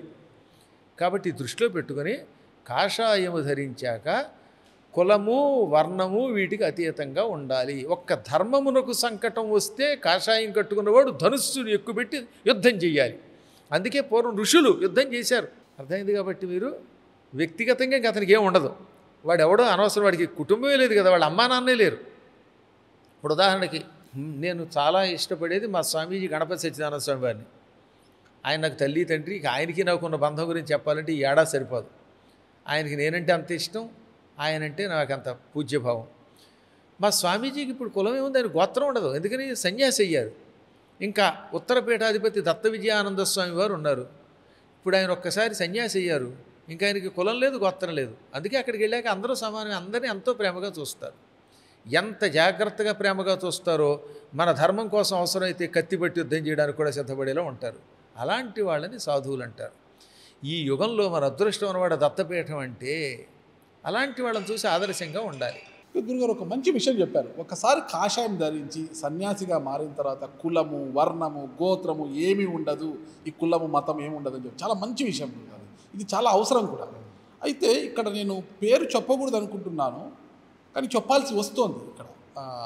ఇక్కడ ఏమైందంటే ఒక పీఠాధిపతి దగ్గరకు ఒక బ్రాహ్మణోత్తరుడైన ఒక పీఠాధిపతి దగ్గరకు మహబూబ్ నగర్ ఉంది సార్, తెలంగాణ మహబూబ్ నగర్ అవతల నారాయణపేట దగ్గర ఒక పీఠం ఉంది. అక్కడ ఆ పీఠాధిపతి ఒక దళితుడు, శ్రీ శ్రీ శ్రీ ఆది పరాశక్తి ఆయన పేరు కూడా. ఆయన మరో పీఠాధిపతి దగ్గరికి వెళ్ళినప్పుడు ఫోటో దిగడానికి ఇతను దళితుడు అనేసి దూరంగా నిలబడు అని అన్నారట. అంటే కాషాయం ధరించిన మీరు మరొక కాషాయం ధరించిన వాడిలో కులం ఎందుకు చూశారు? నాకైతే అవేమి తెలియదు, కానీ న్యాయానికైతే ఒక్కసారి చెప్పే కదా మీకు, కాషాయ వస్త్రమాత్రేణ యతి పూజ్యో నసంశయ. అలా కాషాయం ధరించాక ఇలాంటివి ఉండవు. అందుకే మీకు చూడండి, ఆముక్తమాల్యద అని ఒక కావ్యం ఉంది. ఆముక్తమాల్యద కావ్యం కథ ఏంటి, మాలదాసరి. ఆయన ఆ రోజుల్లో దళితులందరికీ కూడా సన్యాసం ఇప్పించి వాళ్ళని దాసరులుగా మార్చి అద్భుతంగా కార్యక్రమం చేయించేవారు. వ్యక్తిగతంగా నేనైతే ఎట్టి పరిస్థితుల్లోనూ కూడా వీటికి ఒప్పుకోను. చెప్పా కదా, వారి వారి సంస్కారాలు అక్కడ ఏం జరిగింది అనేది నాకైతే బాహ్య ప్రపంచం తెలియదు కాబట్టి తెలియదు. కానీ మా దగ్గర మా పీఠంలో అన్ని రకాల వాళ్ళు ఉంటారు కదా సార్. రాంబాబు అని ఒక అతను వస్తాడు. మీ పీఠంలో దళితులకు ప్రవేశం ఉందా? తీసుకురండి మీరు, ఇప్పుడు వెంటనే మీరే తీసుకురండి, మీరు ఈ వీడియో తీసుకుందరు. కానీ దళితులే పెట్టి వాళ్ళు వీళ్ళని కాదు, ముస్లింలు మాకు భక్తులుగా వచ్చేవారు. తెలిసిన మీకు ఇప్పటికి కూడా కొంతమంది ముస్లిం ఉన్నారు, చాలామంది తెలియదు. గుంటూరు నుంచి ఒక ఆయన అయితే ట్యూటోరియల్ సెంటర్ పెట్టుకుంటున్నాడు, ఆయన ఉన్నారు. మా దాంట్లో వాళ్ళు ఇందులోకి వచ్చి ఎంతో భక్తితో పూజించుకుంటున్న వాళ్ళు ఉన్నారు. ఆవిడ పేరు ఏదో బీబీ అని పిలిచేవాళ్ళం, బీబీ నాంచారమ్మని సరదాగా పిలిచేవాళ్ళం. ఆవిడ ఎప్పుడు రెగ్యులర్గా ఇక్కడ బొట్టు పెట్టుకుంటే ముస్లిం ఎవరికి తెలియదు. ఇక ఇప్పుడు చెప్తున్నారు, కల్లు గీత కార్మికుడు ఉన్నాడు ఇక్కడ రాంబాబు అని. అతను వృత్తి కళ్ళు గీసుకోవడం. ఆ వృత్తి చేసేసి స్నానం చేసి వస్తాడు. ఇక్కడ సాయంత్రం అయ్యేసరికి కార్తీక మాసంలో ఉపవాసం ఉంటాడు, దీపాలు వెలిగిస్తాడు. కాబట్టి ఎవరి వృత్తి వారిది. అయ్యాక స్నానం చేయటం, వచ్చి ఇక్కడ గుళ్ళో వచ్చి ప్రదక్షిణ చేయడం. గుళ్ళోకి భగవంతుని అనుగ్రహం పొందడానికి వాళ్ళు వీళ్ళు ఏమిటండి, మీరు భక్త కన్నప్ప ఎవరు? అడవిలో పచ్చి మాంసం తినే పోయేవాడు. అంతకంటే గొప్ప భక్తుడు ఎవడని ఉంటాడా? కాబట్టి ఇది ఉట్టి అసత్యం. ఇది శాస్త్ర ప్రకారతే శంకరాచార్యులు వారు చండాలోస్తు సతుద్యుతోస్తు గురురిత్యేష మనీషా మమ. చండాలుడైనా బ్రాహ్మడైనా జ్ఞానం కలిగితే వాడే నాకు గురువు అన్నాడు. ఆయన గురువు శంకరుడు అన్నాడు పైగా. మరి మీరు ఇంత గొప్పగా చెప్తున్నారు కులము వర్ణం అంతా లేదు అందరూ ఒకటే అని, కానీ ప్రజల్లో మనుషుల్లో ఇంకప్పటికీ ఈ కుల వివక్షత అనేది పెరిగిపోతుంది. దళితుల్లో ఎక్కువగా భాగము ఈ మతం మార్పులు జరగడానికి కూడా కారణం అదే కదా. ఒకటి గుర్తుపెట్టుకోవాల్సింది ఏంటంటే రాజకీయ నాయకులు వీళ్ళని ఐకమత్యంతో ఉండనివ్వరండి. వీళ్ళు 4 రోజులు వచ్చారంటే వాళ్ళే పెంట పెడుతున్నారు. ఇందులో జరుగుతున్నది అది. కానీ అందువల్ల ఇతరుల గురించి నాకు అనవసరం. కానీ మా పీఠంలో మీరు ఎవరన్నా శుభ్రంగా అందరినీ తీసుకురండి, వాళ్ళందరి చేత ప్రదక్షిణ చేస్తాం, వాళ్ళకి అభిషేకాలు చేస్తాం. మహానుభావుడు రంగరాజన్ గారు అనుకుంటాను కదా, ఆయన పేరేంటి, సౌందరరాజన్ గారా, తిరుపూరి బాలాజీ. ఆయన మరి భుజం మీద ఎటు పోయలేదా? అవి కనపట్లేదు ఎటు ప్రజలకి. ఎంతోమంది గొప్ప గొప్ప వాళ్ళు ఇప్పుడు కూడా పీఠాధిపతులు అలాంటి వాళ్ళు ఉన్నారు. అందువల్ల అవి తీసి పక్కన పెట్టేసేయచ్చు. ఇప్పుడు ఇంకా మనం ఆ పిచ్చి పట్టుకుంటే ఉన్న హిందూ ధర్మం నశించిపోతుంది. మనకి ధర్మం పోతే మనం బతకం. విభజించు పాలించు అనే దాంట్లో పడకండి. ఎప్పుడూ ఏం జరిగిందో మనం కళ్ళ ముందు చూడలేదు. కానీ ఈ మధ్యకాలంలో ఆ విభేదాలు చాలా తక్కువగా ఉన్నాయి. ఎక్కడైనా ఎవరైనా పెంచి పోషిస్తే వాటిని తురంచడం మంచిది. ప్రజల మధ్యలో మనుషుల మధ్యనే కాదు, దేవుళ్ళకు కూడా ఈ కులాలను అంటగడుతున్నారు కదా. శ్రీకృష్ణుడు అంటే యాదవుడని, రాముడు అంటే రాజవంశానికి చెందినవాడు రాజు అనేసి, ఆంజనేయ స్వామి ఏమో బ్రాహ్మణుడని, లోక కళ్యాణం కోసము పరితపించే మన నారదుడు రజకుడని, ఈయన చాలా రకాలుగా చెప్తుంటారు కదా గురువుగారు. ఇవన్నీ పిచ్చి పెరిగితే అలా చేస్తారు. గాలికి, అగ్నికి, జలానికి, వీటికి కూడా కొంతకాలానికి పోయిన తర్వాత మాది వేరు మీది వేరు అనే కులం పెడితే పెట్టచ్చేమో. కానీ అందువల్ల పంచభూతాలు ప్రపంచానికి అతీతుడైన పరమాత్మ కులం ఏమిటివాడు మాకు. కాకపోతే ఆయన శివుడా అంటే శివుడు, విష్ణువు అంటే విష్ణువు. అందుకే భాగవతం లాంటివి చదవాలి. అందులో అక్రూరుడు ఏమన్నాడో తెలుసా? కృష్ణుడి యొక్క విశ్వరూపం చూశాడు. మరి నీవు నారాయణాక్షుండవంచున్ శివాక్షుండవంచున్ మరింపెక్కు మార్గంబులన్ నిన్ను నగ్గింతు రెగ్గేమి ఏరుల్పయో రాసినే రాసులై కూడు క్రీడల్ ఘటాంతర్గతాకాశముల్ తద్ఘటాంతంబులం దేకమౌరేఖ లోకావధిన్ వీక ఏ పోకలం బోక ఏకాకి వయ్యుండు దీశ అన్నాడు ఆయన. ప్రభు, అగ్నివి నీవు, జలానివి నీవు, ఆకాశానివి నీవు, వాయువువి నీవు, భూమివి నీవు. నిన్ను కొందరు పంచరాత్రానుసారంగా పూజిస్తున్నారు. కొందరు స్మార్థం అన్నారు, కొందరు ద్వైతం అన్నారు, కొందరు అద్వైతం అన్నారు, కొందరు వైఖానసం అన్నారు, కొందరు ఇంద్రుడు అన్నారు, కొందరేమో విష్ణువు అన్నారు, కొందరు శివుడు అన్నారు. ఎవరు ఏ మార్గంతో కొలిస్తే ఆ రూపంతో దర్శనమిస్తావు. నీరు చెంబులో ఉన్నప్పుడు చెంబుడు నీళ్లు, బిందెలో ఉన్నప్పుడు బిందెడు నీరు, కొండలో ఉన్నప్పుడు కుండెడు నీరు, చెరువులో ఉంటే చెరువు నీరు, లేదా నదిలో ఉన్నప్పుడు నది. ఈ నదిలో నీరు, ఈ చెంబు నీరు ఇవన్నీ సముద్రంలో కలిసిపోతే ఇప్పుడు దాన్ని సముద్రం అంటున్నావా, విడిగా ఏమన్నా చెంబు కొండ అంటావా? భగవంతుడు, మానవులు కూడా నీరు లాంటివారు. నీరుకి ఆకారం లేదు, ఎందులో ఉంటే ఆ ఆకారంతో కనపడుతుంది. ఇప్పుడు ఆ డబ్బాలో ఉంటే డబ్బా నీరు, డబ్బా ఆకారం లేదు. కానీ ఆ నీటికి దాంట్లో ఏముంటుంది ఆకారం ఆలోచించండి. అలాగే సముద్రములోకి నదులన్నీ కలిసినట్టుగా ఏ రూపంతో కొలిసినా అన్నీ నిన్నే చేరుతాయి అని ఒక అద్భుతమైనటువంటి స్తోత్రం చేశాడు. భగవంతుడికి గుణరూప కర్మములే లేవు. కేవలం మనం ఏ రూపంతో చూడాలనుకుంటే ఆ రూపంతో కనబడి మళ్ళీ ఆ రూపాన్ని విడిచిపెడుతూ ఉంటాడు. ఒక చిన్న ప్రశ్నతో ఈ కులం గురించి మన పక్కన పెట్టేశాను. అంటే ఈ యాదవ కులస్తులు కొంతమంది ఈ సందర్భంలోనే ఈ కులం గురించి మాట్లాడుతున్నారు. కొంతమంది యాదవ కులస్తులు ప్రణవపీఠం వద్దకు వచ్చి మీతో ఏదో మాట్లాడారు అప్పట్లో అనేది. లేదండి, అది నాది కాదు సుమా. అసలు మా పీఠం దగ్గర ఇంతవరకు ఎవ్వరూ రాలేదు. ఎందుకంటే గురువుగారు అటువంటి వాటికి అతీతుడు. ఒక్కసారి మహానుభావులు చాగంటి వారి దగ్గరికి వచ్చింది. అది కూడా చిన్న అపార్థం అది. అంతేగాని వాళ్ళల్లో ఆయన మీద ద్వేషం లేదు. వాళ్ళు తర్వాత కలిసే కూర్చొని ఉన్నారు. అది మా కోటేశ్వరరావు గారికి చిన్నది, ఆయన అన్నది అర్థం కాక అలా వచ్చింది తప్ప తర్వాత వాళ్ళకి అర్థమైంది. ఆయన ఏదో చిన్న మాట అన్నారు, ఆ మాట మీద ఏదో చిన్న గొడవ వచ్చింది అనుకోండి. అపార్థం తప్ప ఆయన మహానుభావుడు. ఆయన ప్రతి ప్రాణిని ప్రేమిస్తాడు. ఎంత మెత్తగా మాట్లాడతారండి కోటేశ్వరరావు గారు. ఆత్మీయుడంటే ఆయన. నా కోసం సందేశం కూడా పంపారు ఆయన. నా పుస్తకాలకి పీఠికి కూడా రాశారు. ప్రపంచంలో అంత ప్రేమగా మాట్లాడేవాళ్ళు రాగద్వేషాలకు అతీతులు కొద్దిమంది ఉంటారు. అటువంటి వాళ్ళకి వ్యక్తుల మీద ద్వేషమా? ప్రతి ప్రాణిని నెత్తి మీద పెట్టుకుంటాడు ఆయన. అందువల్ల ఇవాళ కొద్దిమందిమే మిగిలాం. మా జోలికి కూడా వచ్చి మమ్మల్ని ఏదో అనవసరంగా అల్లరి చేయాలని ఎవరు అనుకోరు. అనుకుంటే ప్రమాదం కూడా. పద్మాకర్ గారు, కోటేశ్వరరావు గారు, షణ్ముఖ శర్మ గారు, వీళ్ళు ముగ్గురుగా ఎంత కనబడుతున్నారు గారు, ముగ్గురు ఒకటే గుర్తుపెట్టుకోండి. మా ఆత్మలు ఒకటే, ఒకరి కోసం ఒకరు ప్రాణం ఇస్తారు, ధర్మం కోసం నిలబడుతున్నారు, ప్రతి ప్రాణిని ప్రేమిస్తారు. ఎప్పుడన్నా చూడండి వాళ్ళ దాంట్లో కాంట్రావర్షియస్ అనవసరంగా ఉండవు, తిట్టడాలు ఉండవు, మన ధర్మం కోసం ఉంటున్నారు. గరికపాటి గారు గురుగారు, గరికపాటి గారు నాకు బాగా స్నేహితుడు. మేము ఇద్దరం కలిసి ఎన్ని అవధానాలు చేసాం. మేము ఇద్దరం కలిసి ఆయన తెనాలి రామకృష్ణుడు, నేను దూర్చేటి, నేను రామకృష్ణుడు, ఆయన దూర్చేటి, భువన విజయాలు తెగవేశాం. చిన్నప్పటి నుంచి, చిన్నప్పటి అంటే దాదాపుగా నేను 1991 నుంచి మేము స్నేహితులు. తర్వాత ఆయన ఈ మధ్యనే పద్మశ్రీ కూడా పొందారు, మేము అభినందనలు తెలిపాం.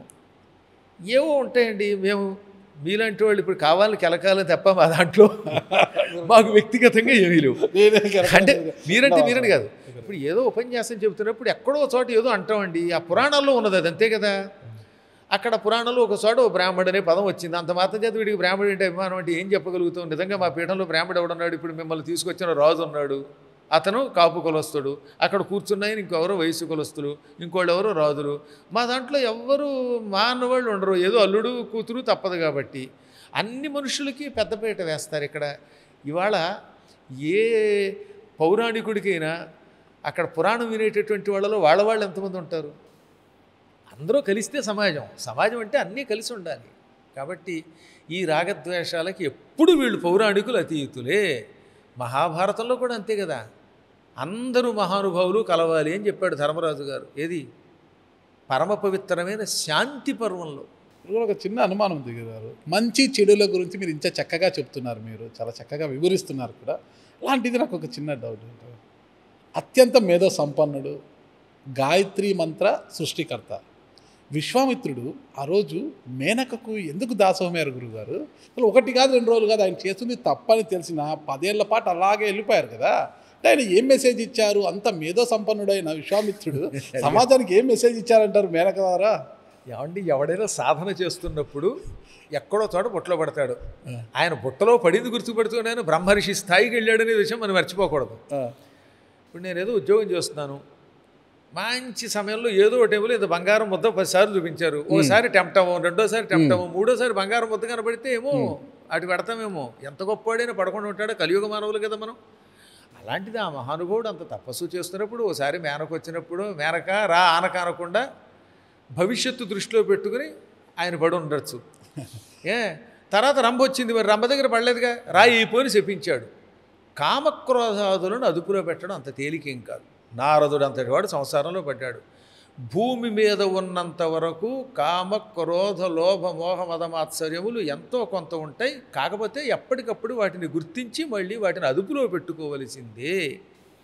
మాకు కోపాలు లేకుండా ఏముండవు, కానీ ఎప్పటికప్పుడు రియలైజ్ అవుతూ ఉంటాం, ఓహో ఈ కోపం వల్ల ఇంత నష్టం వస్తుంది అని. అందులో వాళ్ళు చాలా గొప్పవాళ్ళు అయ్యారు కదండి. విశ్వామిత్రుడు ఇప్పటికి కూడా ఆకాశంలో అద్భుతమైనటువంటి ఒక నక్షత్ర రూపంలో కనబడుతున్నాడు. సప్తఋషి మండలం అని ఉంటుంది పైన, అందులో విశ్వామిత్రుడు ఒకడు. కాబట్టి ఎవరైనా సరే అప్పుడప్పుడు తపస్సులో భ్రష్టులు అవుతూ ఉంటారు. అవడమే వాళ్ళ లక్షణం, అయ్యి మళ్ళీ వాళ్ళు తట్టుకుంటారు. ఒక మనిషి జీవితంలో సమస్యలు చుట్టుముట్టినప్పుడు కావచ్చు, పిల్లల విషయంలో ఏదన్నా సమస్య వచ్చినా, చదువు సరిగ్గా లలిత సహస్రనామాన్ని పఠించమను అనేసి చెప్తుంటారు కదా. ఈ లలిత సహస్రనామంలోని ప్రతి నామములో కూడా మన జీవితం మీద ఎలాంటి ప్రభావం చూపుతుందంటారు గురుగారు? బ్రహ్మాండ పురాణంలో లలితా సహస్రనామం ఉండదని కొందరు అంటారే. కేవలం బ్రహ్మాండ పురాణంలో లలితా సహస్రనామం ఉండడం కాదు, సహస్రనామాల్లో బ్రహ్మాండాలు ఉన్నాయి. అంటే ఒక్కొక్క నామం ఒక్కొక్క బ్రహ్మాండం లాంటిది, అంత గొప్ప నామాలు ఇవి. ఇటువంటి శక్తివంతమైన స్తోత్రం ప్రపంచంలో మరొకటి లేదు. నానేన సదృశం స్తోత్రం అన్నారు, అందుకే ఫలితంలో దీనితో సాటి వచ్చే స్తోత్రం మరొకటి లేదు. ప్రతి అక్షరం ఒక మంత్రం. సంస్కృతంలో ఈ శ్లోకాలని ఒక ఛందస్సు ఉన్నది, అనుష్టుప్ అని ఒక శ్లోకం. అనగా 4 పాదాలతో శ్లోకం ఉంటుంది. ప్రతి పాదంలో 8 అక్షరాలు ఉంటాయి. ఈ అక్షరాలని పూర్తి చేయడానికి పాదపూర్తి కోసమని తూచ అని 2 అక్షరాలు వాడతారు. ఏమిటి? తూచ మరియు అనడానికో లేదా ఇంకొంచెం ఎక్కువగా అని చెప్పడానికో, పాదపూర్తిగా అండాన్ని వాడడానికి వాటికి ఈ తూచాలు వాడతారు. వీటిని సహజంగా వ్యర్థ పదాలు అంటారు. కొన్ని చోట్ల వ్యర్థం కాకుండా సమయానికి తగిన ఫలితం కూడా ఇస్తాయి అనుకోండి, అవి పక్కన పెడదాం. ఇవి లేకుండా ఏది ఉండదు. ఉదాహరణకి భవాన్ భీష్మశ్చ కర్ణశ్చ కృపశ్చ సమితి, ఎన్నిసార్లు చావుందో చూడండి.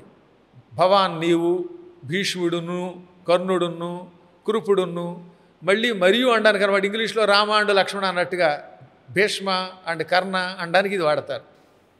ఇలాంటివి చాలా ఎక్కువగా వ్యాసుడు వాడతాడు. తప్పదు, ఎందుకంటే వాడితే కానీ అవ్వవు ఆ శ్లోకాలు. దీన్ని తెలుగులోకి ఆయన అనువాదం చేస్తూ ఏదో నీవు కర్ణుడు అని రాస్తే చాలు కదా, నీవు మరియు కర్ణుడు మరియు ద్రోణుడు అని అన్నిటికీ తూకీ చాకీ కూడా అర్థం రాస్తే వాడు తూచా తప్పకుండా చేశాడురా అన్నారు. అలా వచ్చింది తూచా తప్పకుండా అనేది. అది చేదస్తం అలా తెలుగులో రాయక్కర్లా. కానీ ఒక్క లలితా సహస్రనామంలో ఈ తూచాలు ఉండవు.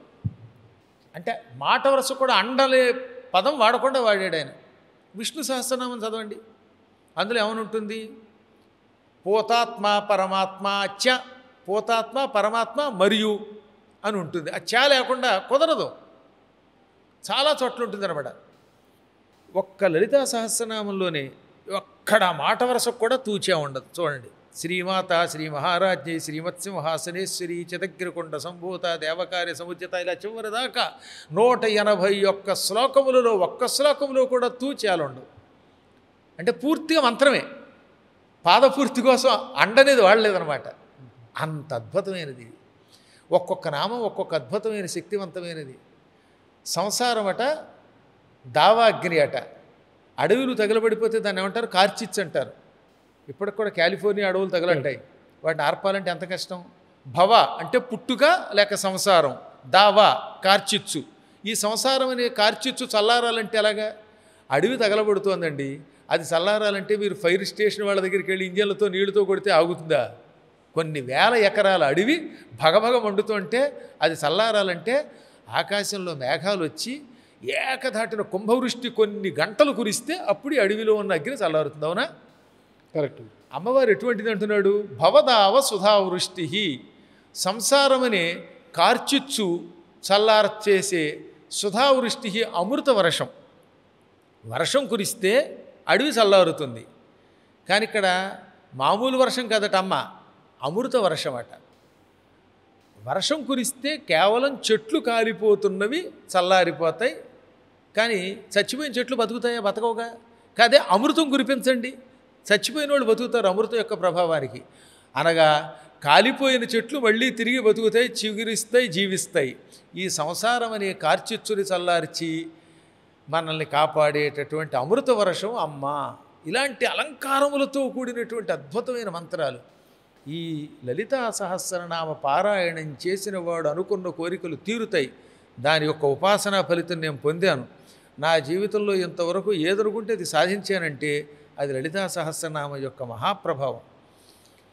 చిత్రం ఏంటంటే, నాకు కృష్ణుడంటే ఇష్టం, చేసే ఉపాసనేమో లలితా సహస్రనామం. ఇక్కడ పూజిస్తున్నది శివుణ్ణి, చెప్పేది కృష్ణుడి చరిత్ర భాగవతం. తద్వారా మీకు ఏమర్థమైంది? నేను అమ్మ అనుకున్నా, కృష్ణుడు అనుకున్నా, శివుడు అనుకున్నా ఒకటే. ఆ స్థాయికి వెళితేనే వాడు జ్ఞాని. సార్ గురువు, మన పురాణాలను వాటిని పరిశీలిస్తే అప్పట్లో హిమాలయాలకు వెళ్ళి తపస్సు చేసే దేవుడు ప్రత్యక్షమయ్యేవాడు, కోరిన కోరికలు తీర్చేవారు అనేది. ఈ జనరేషన్లో కూడా హిమాలయాలకు వెళ్ళి తపస్సులు చేసేవారు కూడా కొంతమంది ఉన్నారు గురుగారు. మరి ఇప్పటికీ కూడా దేవుళ్ళు ప్రత్యక్షం కావడము, కోరికలు నెరవేర్చడం ఉంటాయి గురుగారు. ఆ స్థానాలకు ఒక శక్తి ఉందండి. కానీ అక్కడికి వెళ్ళి హిమాలయాల్లో మీరు ఎంతసేపు ఉండగలరు? ఇప్పుడు బదరీలో కాసేపు ఉంటే శరీరం గగురుపాటు గురవుతున్నావునా. కాబట్టి ఇప్పుడు ఈ కలియుగంలో అక్కడికి వెళ్ళగలిగే వాళ్ళు కొంత తగ్గారు. మహాత్ములైన యోగులు అక్కడ ఉన్నారు. అక్కడికి వెళ్ళి తట్టుకోగలిగితే, ఉపాసన చేయగలిగితే తొందరగా భగవంతుని యొక్క సాక్షాత్కారం కలుగుతుంది. అలా అయిన యోగుల్ని నేను చూశానంటే ఇప్పుడు మూర్ఖులు నమ్మరు కాబట్టి. కానీ హిమాలయ యోగులు చాలా గొప్పవాళ్ళు ఉన్నారు. ఇప్పుడు ప్రజలకు నేను అందరికీ అక్కడికి వెళ్ళమని సలహా ఇవ్వట్ల. మీరు వెళ్తున్నారు గురుగారు? నేను అప్పుడప్పుడు వెళుతుంటాను. హిమాలయాలకు వెళ్ళి వస్తుంటారని ఉంటారు వాళ్ళు, అక్కడ ఆయా ప్రాంతాల్లో ఉంటారు. వాళ్ళ గొప్పతనం మనకి తెలియదు. మీరు వెళ్ళి ఎప్పుడైనా తపస్సు చేయడము, ఆధ్యాత్మికంగా ఇప్పుడు ఈ మధ్యకాలంలో నేను ధ్యానంలో ఉండడము, ఒకప్పుడు చిన్నప్పుడు వెళ్ళగలిగాం, అప్పుడున్న శక్తి వేరు. అక్కడ అటువంటి వాళ్ళని చూసాం. ఇప్పుడు నేను ఎక్కడుంటే అక్కడే భగవంతుడు కనపడుతున్నట్టుగా అనిపిస్తోంది. మీలాంటి మంచి పనులు చేసేవాళ్ళు అందరిలో భగవంతుడు కనపడుతున్నాడు, వేరే భగవంతుడి దగ్గరికి వెళ్ళక్కర్లేకుండా. ఎందుకని ఎన్నెన్నో ఆధ్యాత్మిక కార్యక్రమాలు ప్రసారం చేస్తున్నవారు, ప్రజలకు ఉపకారం చేస్తున్న ప్రతి వ్యక్తిలో భగవంతుడే కనపడుతున్నాడు. నాకు మా గుడి తుడిచారు, అందులో భగవంతుడు కనపడ్డాడు. అన్నదానం చేయడానికి సాయం చేసి వడ్డించిన శిష్యులు, వాళ్ళలో భగవంతుడు కనపడ్డాడు. ఇలా భగవంతుడు చూడడానికి దూరం కూడా వెళ్ళక్కర్లా. మంచంగాతో కఠౌతీమే గంగా అని హిందీలో సామెత ఉన్నది. మనస్సు పవిత్రంగా ఉంటే మీ చేతి చెంబులోనే గంగ వచ్చి ప్రత్యక్షం అవుతుంది. ఇప్పుడు ఇక్కడ మాకు ఈ ఎదురుగుండా ఉన్న సత్యధర్మేశ్వరుడు శివుడు కనపడుతున్నాడు. కాబట్టి వాళ్ళ యోగాలను బట్టి ఒక్కొక్కడు హిమాలయాలకు వెడితేనే భగవంతుడిని చూడగలరు. కొంతమంది శ్రీశైలంలో చూడగలుగుతున్నారు, కొందరు పీఠంలో చూడగలుగుతున్నారు, ప్రతి వ్యక్తిలో చూడగలుగుతున్నారు. సంస్కారం, ఉపాసనా బలాన్ని బట్టి ఎక్కడి నుంచైనా భగవంతుని మనం చూడగలుగుతాం. మీరు పీఠం గురించి చెప్పారు కాబట్టి ప్రణవ పీఠాధిపతి మీరు. ఈ ప్రణవ పీఠం అనే ఒక సృష్టి ఎందుకు వచ్చిందంటారు? ఎందుకు ఏర్పాటు చిన్న ప్రణవ అనే పేరు నామకరణం? ఓంకారం అంటే ఈ అన్ని మంత్రాలకి మూలం ఆద్యక్షరం కదా, అది ఓంకారం. ఓంకారాన్నే సంస్కృతంలో మరో పేరుతో ప్రణవం అని పిలుస్తాం. చిన్నప్పటి నుంచి ప్రణవం అంటే చాలా ఇష్టం. పీఠం పెట్టాలనే కోరిక నాకేం లేదండి, నా అంతటి నేనే తరించాలనుకునేవాడిని. మా నాన్నగారి కోరిక, నీ వల్ల 10 మందికి ఉపయోగం జరగాలి అని. అయినా కూడా స్థాపించాలని పూర్తిగా అనుకోలేదు. కానీ ఒక రోజున ఏకకాలంలో ఇద్దరు కనబడ్డారు నాకు. 2008వ సంవత్సరంలో, తర్వాత 2001లో, 1992లో, 83 ఈ 4 సార్లు నేను పుట్టపర్తి వెళ్ళాను. మొదటేమో 87, తర్వాత 98, 2001, ఆ తర్వాత 2008. నువ్వు ఒక పీఠ స్థాపన చేస్తున్నావు అన్నారు ఆయన. ఎవరు? సాయిబాబా గారు. సాయిబాబా, పుట్టపర్తి సత్యసాయిబాబా వారు. ఇంకా మహానుభావులు గణపతి సత్యానంద స్వామి వారి గురించి తెలియదే ఉంది. మీరు ఇప్పుడు కావాలంటే ఎప్పుడైనా ఆయన చూడవచ్చు, మైసూరు పీఠాధిపతి. వారి దగ్గరికి వెళ్ళాను. ఆయన ఇదే మాట అన్నారు కదా అని ప్రణవపీఠం అనేది ఒకటి ఇంట్లో పెట్టి, పవర్పేటలో మా ఇల్లు ఉంది. ఇప్పుడు ఆ పీఠం ఇంకా ఉంది అక్కడ. మొదట్లో పవర్పేటలో మా ఇంట్లోనే చిన్న చిన్న విగ్రహాలు పెట్టుకుని శ్రీచక్రం పెట్టుకుని ఉపాసన చేసుకుంటున్నాను. 2008వ సంవత్సరంలో ఇప్పుడు మీరు ఇక్కడికి వచ్చిన ఈ పెద్ద పీఠం వచ్చింది. అది ఎలా వచ్చిందో చెప్పాలి క్లుప్తంగా. 2008లో పుట్టపర్తిలో స్వామివారికి సహస్ర చంద్ర దర్శనం చేయించారు. అక్కడ అన్ని రకాల పీఠాధిపతులు, మా గణపతి సిద్ధానంద స్వామి వారు కూడా అక్కడికి వచ్చారు. నా చేత అక్కడ ఒక రోజున ప్రహ్లాద్ చరిత్ర చెప్పించారు. యూట్యూబ్లో రేడియో సాయి అనే పేరు కొట్టి 2008 నవంబర్ 12 అని కొడితే అందులో నా ప్రవచనం వస్తుంది, పుట్టపర్తిలో చెప్పిన ప్రవచనం. ఆ ప్రహ్లాద్ చరిత్ర అయ్యాక ఒక గొలుసు ఇచ్చి వచ్చేస్తోంది పూర్తిగా అమ్మ మీ ఇంట్లోకి అన్నారు. అక్కడి నుంచి వచ్చానో లేదో మా స్వామివారు గణపతి సత్యానంద స్వామి వారు ఒక స్ఫటికమాల సృష్టించి మెడలో వేసి పూర్తి చెయ్యి అన్నారు. ఆ తర్వాత ఈ స్థలం అంతా అప్పటికే కొన్నాం. ఇప్పుడు ఇందులో సగభాగమే కొన్నాం. అప్పుడు అమెరికాలో ప్రవచనాలకు వచ్చిన డబ్బు పెట్టి నా సొంత డబ్బు మళ్ళీ అప్పుడు ఎవరి దగ్గర పైసా తీసుకోలేదు, నా డబ్బుతోటే కొన్నాను. కొంటే మాత్రం గుడి కట్టాలంటే ఎలాగో భక్తులు వచ్చారు. ఎవరిని నేను ఎప్పుడు ఆ రోజుల్లో ఈ మీడియా కూడా లేదు కదా, 2000 నాటికి అసలు ఈ ప్రపంచం ఎంత డెవలప్ అవ్వలేదు. సెల్ ఫోన్లు కూడా చాలా తక్కువగా ఉండేవి. వాట్సాప్ అంటే ఎవరికి తెలియదు అసలు. తర్వాత యూట్యూబ్లు లేవు. అయినా అమ్మ అనుగ్రహం, పీఠాధిపతుల యొక్క ఆశీస్సులు, ప్రజల యొక్క సహకారం, ముందు అమ్మవార్ల యొక్క గుడి వచ్చింది. క్రమక్రమంగా అయ్యి ఈ మొత్తం ఇన్ని రకాల ప్రాంగణాలు వచ్చాయి. వీటిలో అనేక యంత్రాలు ఉన్నాయి. నిత్యం ఇక్కడ ఉపాసన జరుగుతుంది.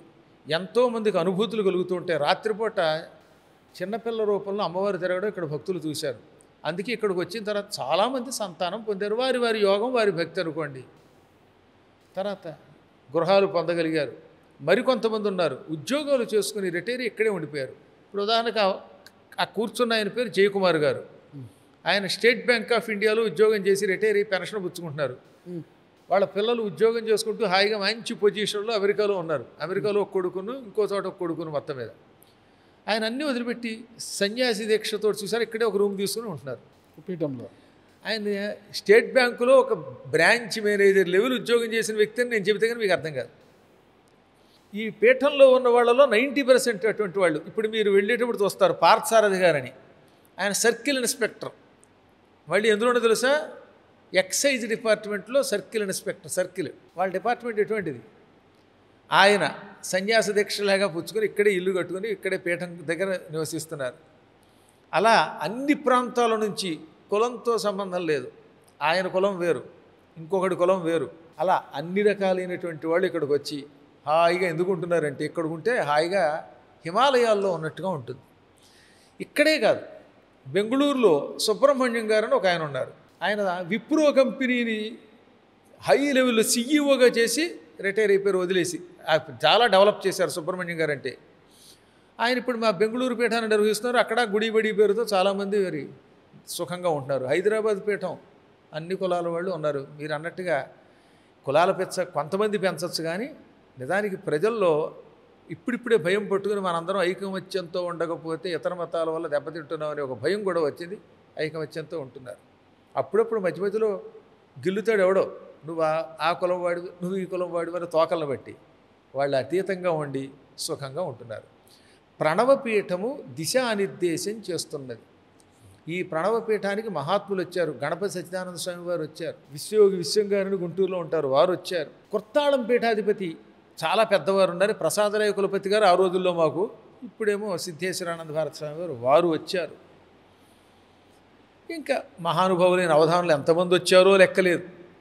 సహస్రావధానులు, అష్టావధానులు, ఒకరేమిటి చాలామంది ఈ ప్రాంతానికి వచ్చారు. మీరు ప్రవచనాలు చెప్తుంటారు కదా గురుగారు, ప్రవచనం అంటే మంచి మాట అంతే కదా గురుగారు? అంతే, అది మంచి మాట. మరి ఈ ప్రవచనాలు అంటే ఇక్కడికి వచ్చిన వారికి ఇతర ప్రాంతాలకు ఒకవేళ మీకు ఫీజులు చెల్లించి ఎక్కడైనా రమ్మంటే అక్కడికి వెళ్ళి వాళ్ళ ప్రాంతాలకు ప్రవచనం చెప్పి వస్తుంటారు. కానీ ప్రవచనకర్తలు ఎవరు కూడా ఈ దళిత వాడలకి వెళ్ళి ప్రవచనాలు చెప్పింది వినలేదు. జైలులో తప్పులు చేసి జైలుకి వెళ్ళిన వారిలో సత్ప్రవర్తన కోసము ప్రయత్నిస్తూ జైలుకి వెళ్ళి కూడా ప్రవచనాలు చెప్పచ్చు కదా గురువాడు. మరి ఆ దిశగా ఎందుకు ఎవరు కూడా ముందడుగు వేయడం లేదంటారు? ఇక్కడే సత్యనారాయణ గారు అని ఒక ఆయన ఉన్నారు. ఆయన రాష్ట్రపతి అవార్డు గ్రహీత. ఓకే. ఆయన ఇప్పటివరకు 20 సార్లు జైల్లో ప్రవచనం చేశారు నా ద్వారా వెళ్ళి. ఓకే. అంటే ఎవడన్నా పిలిస్తే కదా వెళ్ళేది. ఓకే. వెళ్ళేటప్పుడు ఒకసారి ఆయన కూడా ఇంటర్వ్యూ చేయండి. ఆయన 21 సార్లు రికార్డుగా సెంట్రల్ జైల్లో, ఇక్కడ ఏలూరు జైలు, రాజమండ్రి సెంట్రల్ జైల్లో కూడా సూచన మేరకు, మీ సూచన కేవలం సూచన మేరకే. మరి మీరు వెళ్ళలేదు గురుగారు? మరి నన్ను పిలవాలిగా వాళ్ళు. మీరు పిలిచి ఎక్కడన్నా ఒకసారి ఉపన్యాసం ఇప్పించండి. ఇప్పుడు ఎందుకు ఇవ్వట్లేదని అడిగే బదులుగా మాకు పెట్టరే. ఓకే. అలాగే ఇప్పుడు ఆ కిరస్థానం వాళ్ళ దగ్గరికి నన్ను తీసుకెళ్ళండి. ఏమండి ఇక్కడ గుడి కట్టిద్దాం, వీళ్ళందరూ కూడా మీ మాట వింటారు, మీరు ఇక్కడ ప్రవచనం చెప్పండి అని అడగండి, చేస్తాం. నా అంతటి నేను పరిగెత్తుకెళ్ళి వాళ్ళ దగ్గర కూర్చోలేను కదా. మంచి మాట చెప్పారు. పిలిస్తే మీరు రాధా మనోహర్ దాస్ గారు వెళ్ళట్లేదా? వెళ్తున్నారు, శుభ్రంగా వెళ్తారు. మీరు పిలిస్తే ఎన్ని చోట్లకి ఎంతమంది అట్లా. అన్నిటికీ మించి సుగ్గన కరుణాకర్ ఎవరు? బైబర్త్ క్రిస్టియనే కదా. ఆయన వాళ్ళ శివశక్తి స్థాపించి అద్భుతంగా చేస్తున్నాడుగా. మరి వాళ్ళు అక్కడికి వెళ్ళి గుళ్ళు కడుతున్నారు పాప. వాళ్ళు చెయ్యకపోవడం లేదండి, చేయించేవాడు ఒకడు కావాలి. పద్మాకర్ అనేవాడు ఒక్క వ్యక్తి, ఇన్ని ప్రవచనాల్లో ఆయన ఒక్కడే ఎన్ని తిరుగుతాడు. కాబట్టి మీరు ఆ ప్రాంతాల్లో వాళ్ళలో ఉన్న ద్వేషం తొలగిస్తూ అక్కడ గుళ్ళు కట్టించడానికి ప్రయత్నించి సాయం చేస్తే, చేసేవాళ్ళు ఉంటే వీళ్ళు పెడతారు. ఖచ్చితంగా ఏమైనా చెయ్యాలి. ఏమీ చేయకుండా వీడు ఒక్కడ వీళ్ళు అక్కడ చావు దెబ్బలు తిని వస్తేలాగా వాళ్ళు అక్కడికి రానివ్వట్లేదు. చక్కటి విషయం చెప్పారు గురుగారు. ఎప్పుడైనా అవకాశం వస్తే ఖచ్చితంగా సందేహం లేకుండా ఏర్పాటు చేయించండి. ఖచ్చితంగా చేస్తాను గురుగారు. ఇప్పుడు గతంలో మనము కాశీకి వెళ్తే కాటికి పోయినట్లే అని వినేవాళ్ళం గురుగారు మన చిన్నతనంలో. ఇప్పుడు కాశీకి తరచూ వెళ్తున్నారు అందరూ కూడా. మీ చిన్నతనంలో మీ తండ్రి గారు కాశీకి వెళ్ళి అక్కడ అభ్యసించారని మీరు చెప్తున్నారు. ఇప్పుడు కూడా మీరు కాశీ యాత్రలు చేస్తుంటారు. కాశీకి అంటే ట్రిప్పులు వేసి కాశీ, పండరీపురం కావచ్చు, మధుర, ఇట్లా చాలా పుణ్యక్షేత్రాలకు భక్తులను తీసుకెళ్తుంటారు. అక్కడ కొన్ని రోజుల పాటు, వారం రోజుల పాటు, 9 రోజుల పాటు అక్కడ భక్తులతో ఉంటారు. భక్తులతో ఏ కార్యక్రమాలు చేయిస్తారు అక్కడ? కాశీకి పోయినా కాటికి పోయినా అనేది ఎందుకన్నారంటే, కాశీలో మణికర్ణికా ఘట్టంలో మహాశ్మశానం ఉన్నది. అవును గురుగారు. ఆ శ్మశానం చూసిన వాడికి ఓహో ఏనాటికైనా రేపైనా మనం అక్కడికి పోయేవాళ్ళమే, మనం కూడా ఇక్కడ వెళ్ళిపోతామనే వైరాగ్యం కలిగి ఒళ్ళు దగ్గర పెట్టుకుని ఉండేవాడు. అందుకని కాశీకి వెడితే అదొక మహాశ్మశానం కనుక చూసామనే ఉద్దేశంతో ఆ మాట అన్నారు. కాశీలో మరణిస్తే మోక్షం కనుక చావడానికి చివరి రోజులు అక్కడికి వెళ్ళేవారు. అందువల్ల కూడా కాశీకి వెడితే కాటికి వెళ్ళడం అనేవారు. ఇప్పుడు ఫ్లైట్లు వచ్చాయి. పూర్వకాలంలో కాలినడకన వెళ్ళేవారు.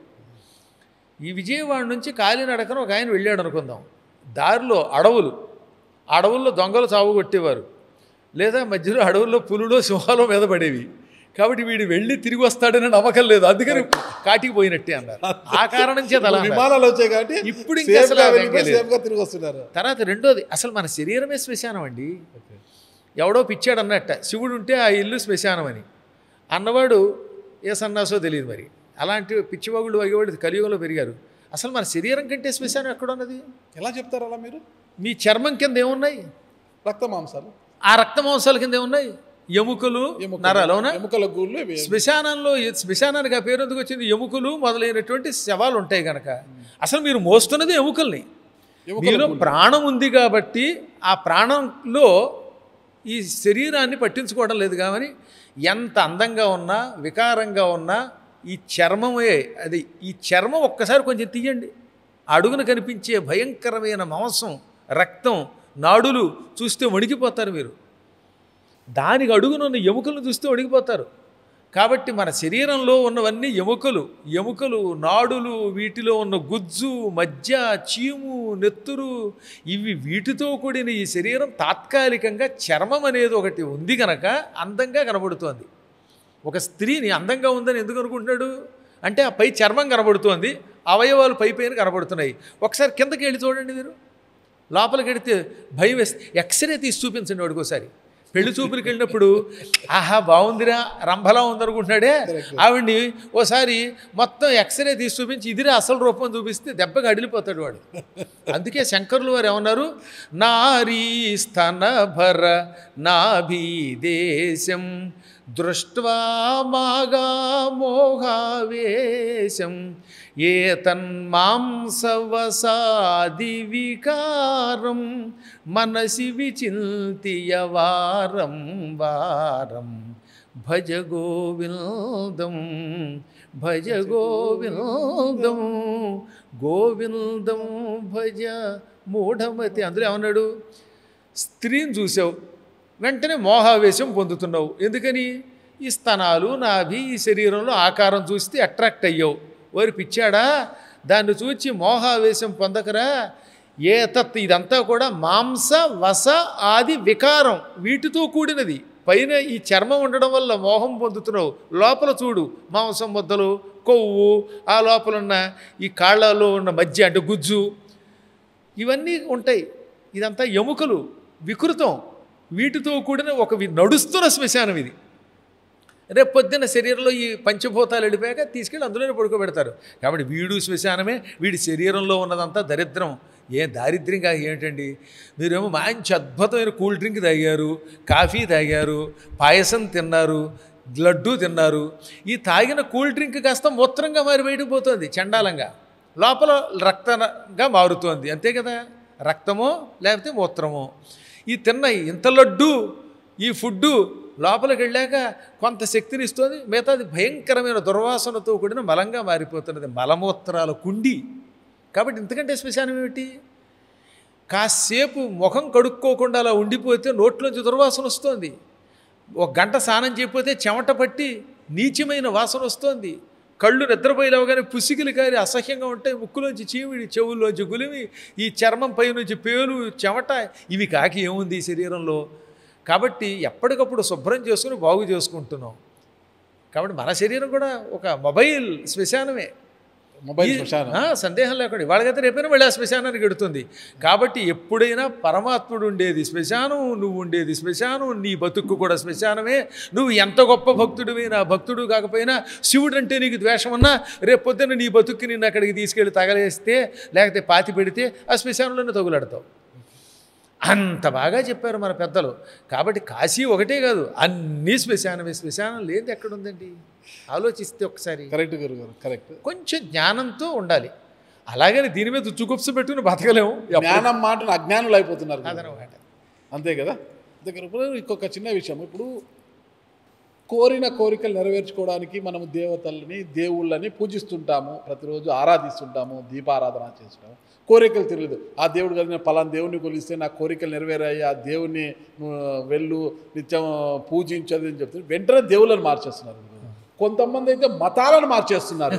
ఇక్కడ కావడం లేదు, అక్కడికి వెళితే వాళ్ళు ఏదో కొబ్బరి నూనెనో నీళ్ళు ఏదో ఇచ్చాలకే బాగా అయిపోతుంది, మీకు అన్ని రోగాలు బాగోతే దేవుళ్ళతో పాటు మతాలనే మార్చేస్తున్నారు. దీన్ని ఎలా చూడాలి గురుగారు మనం? శ్రేయాన్ స్వధర్మో విగుణః పరధర్మాత్ స్వనుష్ఠితాత్ స్వధర్మే నిధనం శ్రేయః పరధర్మో భయావహః. భగవద్గీతలో కృష్ణుడు చెప్పిన శ్లోకం. ఒరే నాయన, బాగా అనుష్ఠింపబడిన పరధర్మం కంటే లోపమున్నా నీ ధర్మమే గొప్పది. ఎప్పటికైనా నీ ధర్మంలో ఉన్నా లేకపోయినా చావు. స్వధర్మే నిధనం శ్రేయ అంటే నీ మతంలో నువ్వు చచ్చిపోయినా పర్వాలేదు, పరధర్మం భయంకరము అన్నాడు ఆయన. ఎప్పుడు మతం మారడం దరిద్రం, అది దారిద్ర్యం. అది కానీ మతం మార్పు ఆగడం లేదు కదా. ఇప్పుడు ఎందుకు ఆగడం లేదంటే చెప్పాక అజ్ఞానంతో కూడిన మానవుణ్ణి వాడు ఇంకొంచెం అజ్ఞానంలో ముంచి తాత్కాలికంగా ఒక్కరోజు ఇంత అన్నం ముద్ద పెట్టి నూనె రాసి లాగుతాడు, తర్వాత దశమ భాగాలు వాడు లాగేస్తాడు. వీడికి దుర్దశే. ముందు దశ, ఆ తర్వాత దుర్దశ. మతం మారడం కన్న తల్లిని నా తల్లి కాదు, నేను పరాయి దాని యొక్క కొడుకునని చెప్పడం వంటిది అన్నారు పెద్దలు. మా అమ్మ కాదు, ఆ అమ్మ మా అమ్మ, మా నాన్న కాదు, వాడెవడో మా నాన్న అండం ఎంత నీచమో తన ధర్మం మార్చుకోవడం అటువంటిదే. అందువల్ల ఇందులోంచి బయటపారేయడానికి కొంత కృషి చేయవలసిన అవసరం ఉన్నది. ఈ మధ్యన ఒక అతను ఎవరో ఎందుకు దువ్వాడ శివప్రసాద్ గారని భరతవర్ష ఛానల్ ఆయన కాశీ వచ్చారు, శతావధానంలో పాల్గొని గురువుగారు మతం మార్చడం తప్పు అని దాని మీద ఒక పద్యం చెప్పండి అన్నాడు. అతని కోసం ఒక పద్యం చెప్పారు. ఏమనంటే, నాయన ఎట్టి పరిస్థితుల్లో మతం మారద్దు. అందులో చాలా అద్భుతమైన పద్యం అనమాట. పరమార్థమునకైన పదవి కొరకునైన పరమార్థమునకైన, ముందు పదవి కోసం ఎత్తుకున్నాను. మతం మార్చుకునే వాళ్ళు కొంత పదవి కోసం మారుస్తున్నారు. ఓట్లు పడతాయి కదా, టపా గుద్దుతాడు, పదవి వస్తుంది, అందుకని కొందరు మారుతున్నారు, టోపీలు పెట్టుకుని ఇంకోటి పెట్టుకుని. పదవి కొరకునైన పరమార్థమునకైన ప్రీతినైన ప్రాణభీతినైన మతము మార్చుటన్న మాతనే మార్చుటే వినుతశీల సద్మ వినుర పద్మ. పదవి కోసమైనా, పరమార్థం అంటే ఏ ప్రయోజనం కోసమో లేదా ఇంకో డబ్బు కోసమో, ప్రేమతో అయినా, ప్రీతి అంటే ప్రేమ, ప్రాణం మీద భయంతో ప్రాణభీతితో అయినా. మతం మార్చడం అంటే మాతనే మార్చుటే మార్చుటే. కాబట్టి ఇది పని చెయ్యకు అని చెప్తాం. ఎప్పటికేది అజ్ఞానమే. ఏమండి, మారేవాడు మారతాడు తాత్కాలిక అజ్ఞానంతో. పూర్వజన్మ పాపం ఉన్నవాడు క్షుద్రుడు అల్పుడు అయితే మారతాడు. మీలాగా స్ట్రాంగ్గా గట్టిగా నిలబడేవాడు మారడు. సందేహం లేకుండా మళ్ళీ పూర్వవైభవం వస్తుంది. మీకున్న ఈ పురాణాలు, వేదాలు, ఈ అనుభవంలో జ్యోతిష శాస్త్రం మీద మీకున్న నమ్మకం ఏంటి? మీరు నమ్ముతారా? అంటే ముఖాలను చూసి, చేతి రేఖలను చూసి, గవ్వలను వేసి జ్యోతిష నీకు ఆ దోషం ఉంది, ఈ దోషం ఉంది, ఆవుకు గోధుమలు పెట్టు, గోధుమలు దానం చెయ్యి, నువ్వులు పెట్టు, ఇవన్నీ పెడితే నీ గ్రహదోషం వెళ్ళిపోతుంది అంటుంటారు. వాటిలో ఏమైనా మార్పు వస్తుందా? జ్యోతిష్ శాస్త్రం షడంగాల్లో ఒకటి. వేదమునకు 6 రంగాలు ఉన్నాయి. ఎన్ని? 6. శిక్ష, వ్యాకరణం, జ్యోతిషం, కల్పం, ఛందస్సు, నిరుక్తం. వీటిని వేదాంగములు అంటారు. అందులో జ్యోతిష్ శాస్త్రం అద్భుతమైనది. ఏమంటే ఒకసారి ఆలోచించండి. ఈ సంవత్సరం ఫలానా సమయంలో గ్రహణం ఏర్పడుతోంది అని ఇవాళకి కూడా పంచాంగం వాళ్ళు చెప్పింది అవుతుందా లేదా? ఈ ఖగోళ పరిశోధన వాళ్ళు చేశారు. మొన్న చంద్రగ్రహణం జరిగింది. రాత్రి 9:45 పడుతుందంటే పడుతోంది, 1:00 వదులుతోందండి. వాళ్ళు ఖగోళ శాస్త్రం కదా గురుగారు, దానికి అదే లెక్కంటే గణిత శాస్త్రం, ఖగోళ శాస్త్రం అండి వాళ్ళది. ఏ క్షణంలో తుఫాన్లు వస్తున్నాయి, ఏ క్షణంలో వర్షాలు పడుతున్నాయి, ఇవన్నీ ఆ రోజుల్లో మహానుభావులు కాలచక్రం కొన్ని వేల లక్షల సంవత్సరాలుగా గణించి చెప్పారు. దాన్ని వాళ్ళు మనం సైన్స్తో ఇంకో కోణంలో చూస్తున్నాం తప్ప, ఆనాడు వాళ్ళు ఒక మహాద్భుతమైన మేధాశక్తి కలిగిన వాళ్ళు. కాబట్టి జ్యోతిష్ శాస్త్రం ఒక అపూర్వమైన వేదాంగం. ఇప్పటికీ వాళ్ళు చెప్పిన దాన్ని ఎవడో తోసిపుచ్చలేరు.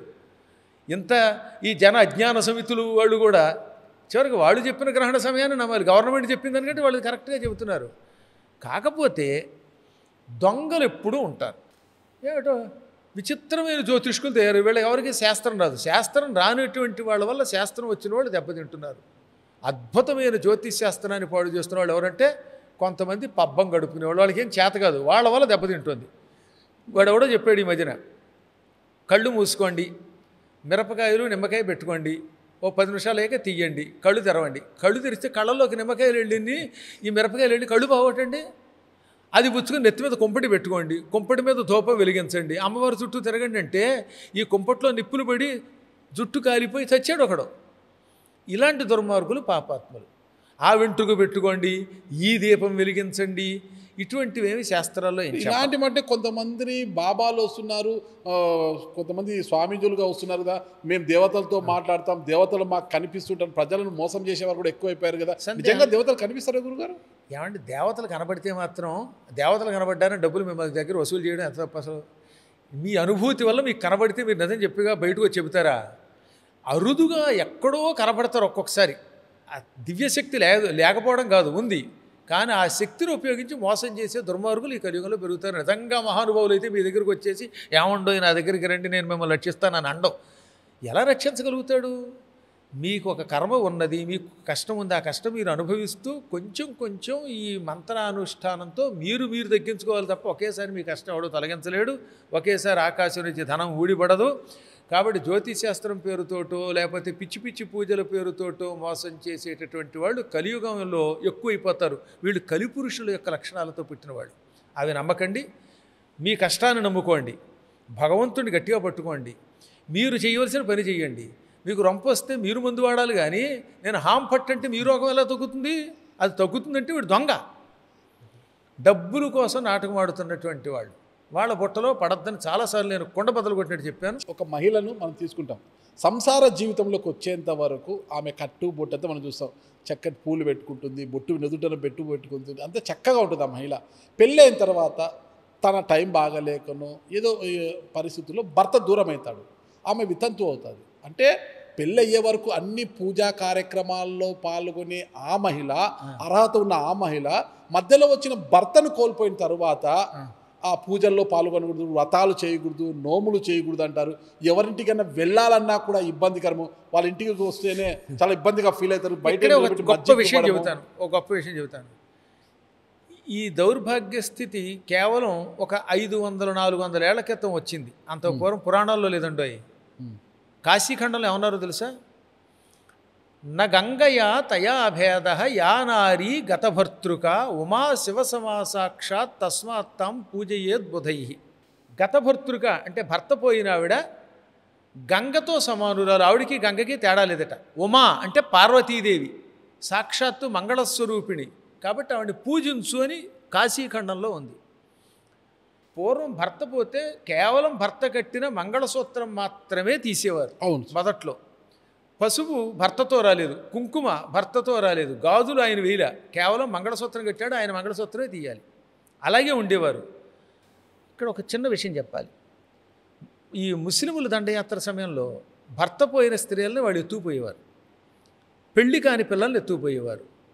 అప్పుడు ఈ స్త్రీలని అన్యాయం చేస్తున్నారు, మానభంగాలు చేస్తున్నారు, ఎత్తుకుపోతున్నారు, వీళ్ళని రక్షించుకోవాలని భర్త పోగానే భర్త ఉన్న వాళ్ళ జోలికి మొదట్లో వచ్చేవారు కాదు. తర్వాత అన్నీ పాడైపోయి అనుకోండి. అందుకని బొట్టు గిట్టు తీసి వికృతాకారంలో పెడితే ఆకర్షణ ఉండదు కనుక ఎత్తుకుపోయేవారు కాదు. చిన్నపిల్లలకి పెళ్లి చేసేస్తే పెళ్ళైన వాళ్ళ జోలికి వచ్చేవారు కాదట. బాల్యవివాహాలు అలా వచ్చేయండి. ఇది చెప్పట్లేదు హిస్టరీలో మీకు. అందువల్ల మధ్యలో కొంత ఆ దుర్మార్గుల వల్ల వచ్చిన ఇబ్బంది ఇది. తర్వాత వాళ్ళు వికృతంగా ఉన్న ఎత్తుకుపోయారు, చిన్నపిల్లలు ఎత్తుకుపోయారు, పెళ్ళైన వాళ్ళు కూడా మొగుడు చంపి ఎత్తుకుపోవడం మొదలెట్టారు. అల్లావుద్దీన్ ఖిల్జీ అనేవాడితోటి. అలా వచ్చిన కల్చర్ అంటారు ఇది. అది అల్లావుద్దీన్ ఖిల్జీ దగ్గర నుంచి మారిపోయింది. వాడు మరీ దుర్మార్గుడు. వాడు భర్తను చంపి భార్యను పట్టుకుపోయేవాడు. ఇంకా దానివల్ల ఇదేం ఉపయోగం లేదు. కానీ మధ్యలో ఏమైపోయింది, ఈ బొట్టు అవి తీసేయటం అనే సంప్రదాయం కొంతకాలం దురాచారం అయిపోయింది. కానీ పురాణాల్లో ఎక్కడా లేదు. అందువల్లే కుంతీదేవి ఏమన్నా బొట్టు తీసింది ఏంటి? భర్త చచ్చిపోతే ఎవడన్నా సహగమనం చేసింది? సహగమనము లేదు అసలు. ఇది దొంగలు, సతీ సహగమనం ఏమీ లేదు. కుంతీదేవి లేదా? దశరథుడు పోతే భార్యలు పోయారా? ఎవరు పోయారండి పూర్వకాలంలో? ఎవరిళ్లలో పోలా. అంత హిస్టరీ అంతా మార్చారు. అవి తీసి పక్కన పెట్టండి. భర్త పోతే భార్య తీయవలసింది ఆయన కట్టిన మంగళసూత్రమే తప్ప బొట్టు కానీ ఇవి కానీ తీయకూడదు. పూజలు మానరాదు. అన్నీ చేసుకోవచ్చు సుస్పష్టంగా శాస్త్ర ప్రమాణం. అంతే. ఒక ఇంట్లో సమస్యలు పదే వస్తుంటే వాళ్ళు పలానా మొక్కు తీర్చలేదు, ఆ మొక్కు తీర్చకపోవడం వల్ల ఈ సమస్యలు వస్తున్నాయి, ఆ మొక్కు తీర్చుకోమని చెప్పుంటారు. అసలు మొక్కు తీర్చుకోకపోతే సమస్యలు వస్తాయి గురుగారు. అసలు మొక్కులు ఎందుకు మొక్కుకోవడం? భగవంతుడిని ఏమండి స్వామి నన్ను రక్షించని ప్రార్థించక మొక్కుకున్నాక అసత్యం ఆడకూడదు కదా. అసత్య దోషం తప్పు అక్కడ. అది సత్యనారాయణ వ్రత కదా, అదే కదటండి. అసత్యం ఆడినందుకు తప్ప దేంతో అయినా సరే నేను ఈ పని చేస్తానన్నాగా చెయ్యాలి తప్ప దేవుడు ఎప్పుడు శాడిస్టు కాదు. ఆయన మొక్కుల గురించి పట్టించుకోడు. మనల్ని పట్టుకునేది అసత్య దోషం మాత్రమే అని గ్రహించి సత్యం పలకండి. హాయిగా అందరూ అర్చనలు చేసుకోండి. ప్రపంచంలో ప్రతి ప్రాణి పరమాత్మని పొందడానికి అర్హులే. ప్రతిరోజు నిద్రించే సమయంలో ఎలాంటి మంత్రాన్ని జపించి పడుకుంటే మంచిదంటారు? నిత్యం అనుష్ఠానం చేసుకుని ఒక మంత్రం చెబుతున్నాను, హాయిగా చేసుకోమనండి. ఎక్కడున్నా తింటున్నా తిరుగుతున్నా చేసుకోమనండి. ఓం శ్రీం రాం రామాయ నమః, ఓం శ్రీం రాం రామాయ నమః, ఓం శ్రీం రాం రామాయ నమః. ఈ రామమంత్రం ఎల్లవేళలా చేసుకోవచ్చని హనుమంతుడే చెప్పాడు. థ్యాంక్ యూ గురువులు, చాలా మంచి విషయాలు చెప్పారు. Thank you.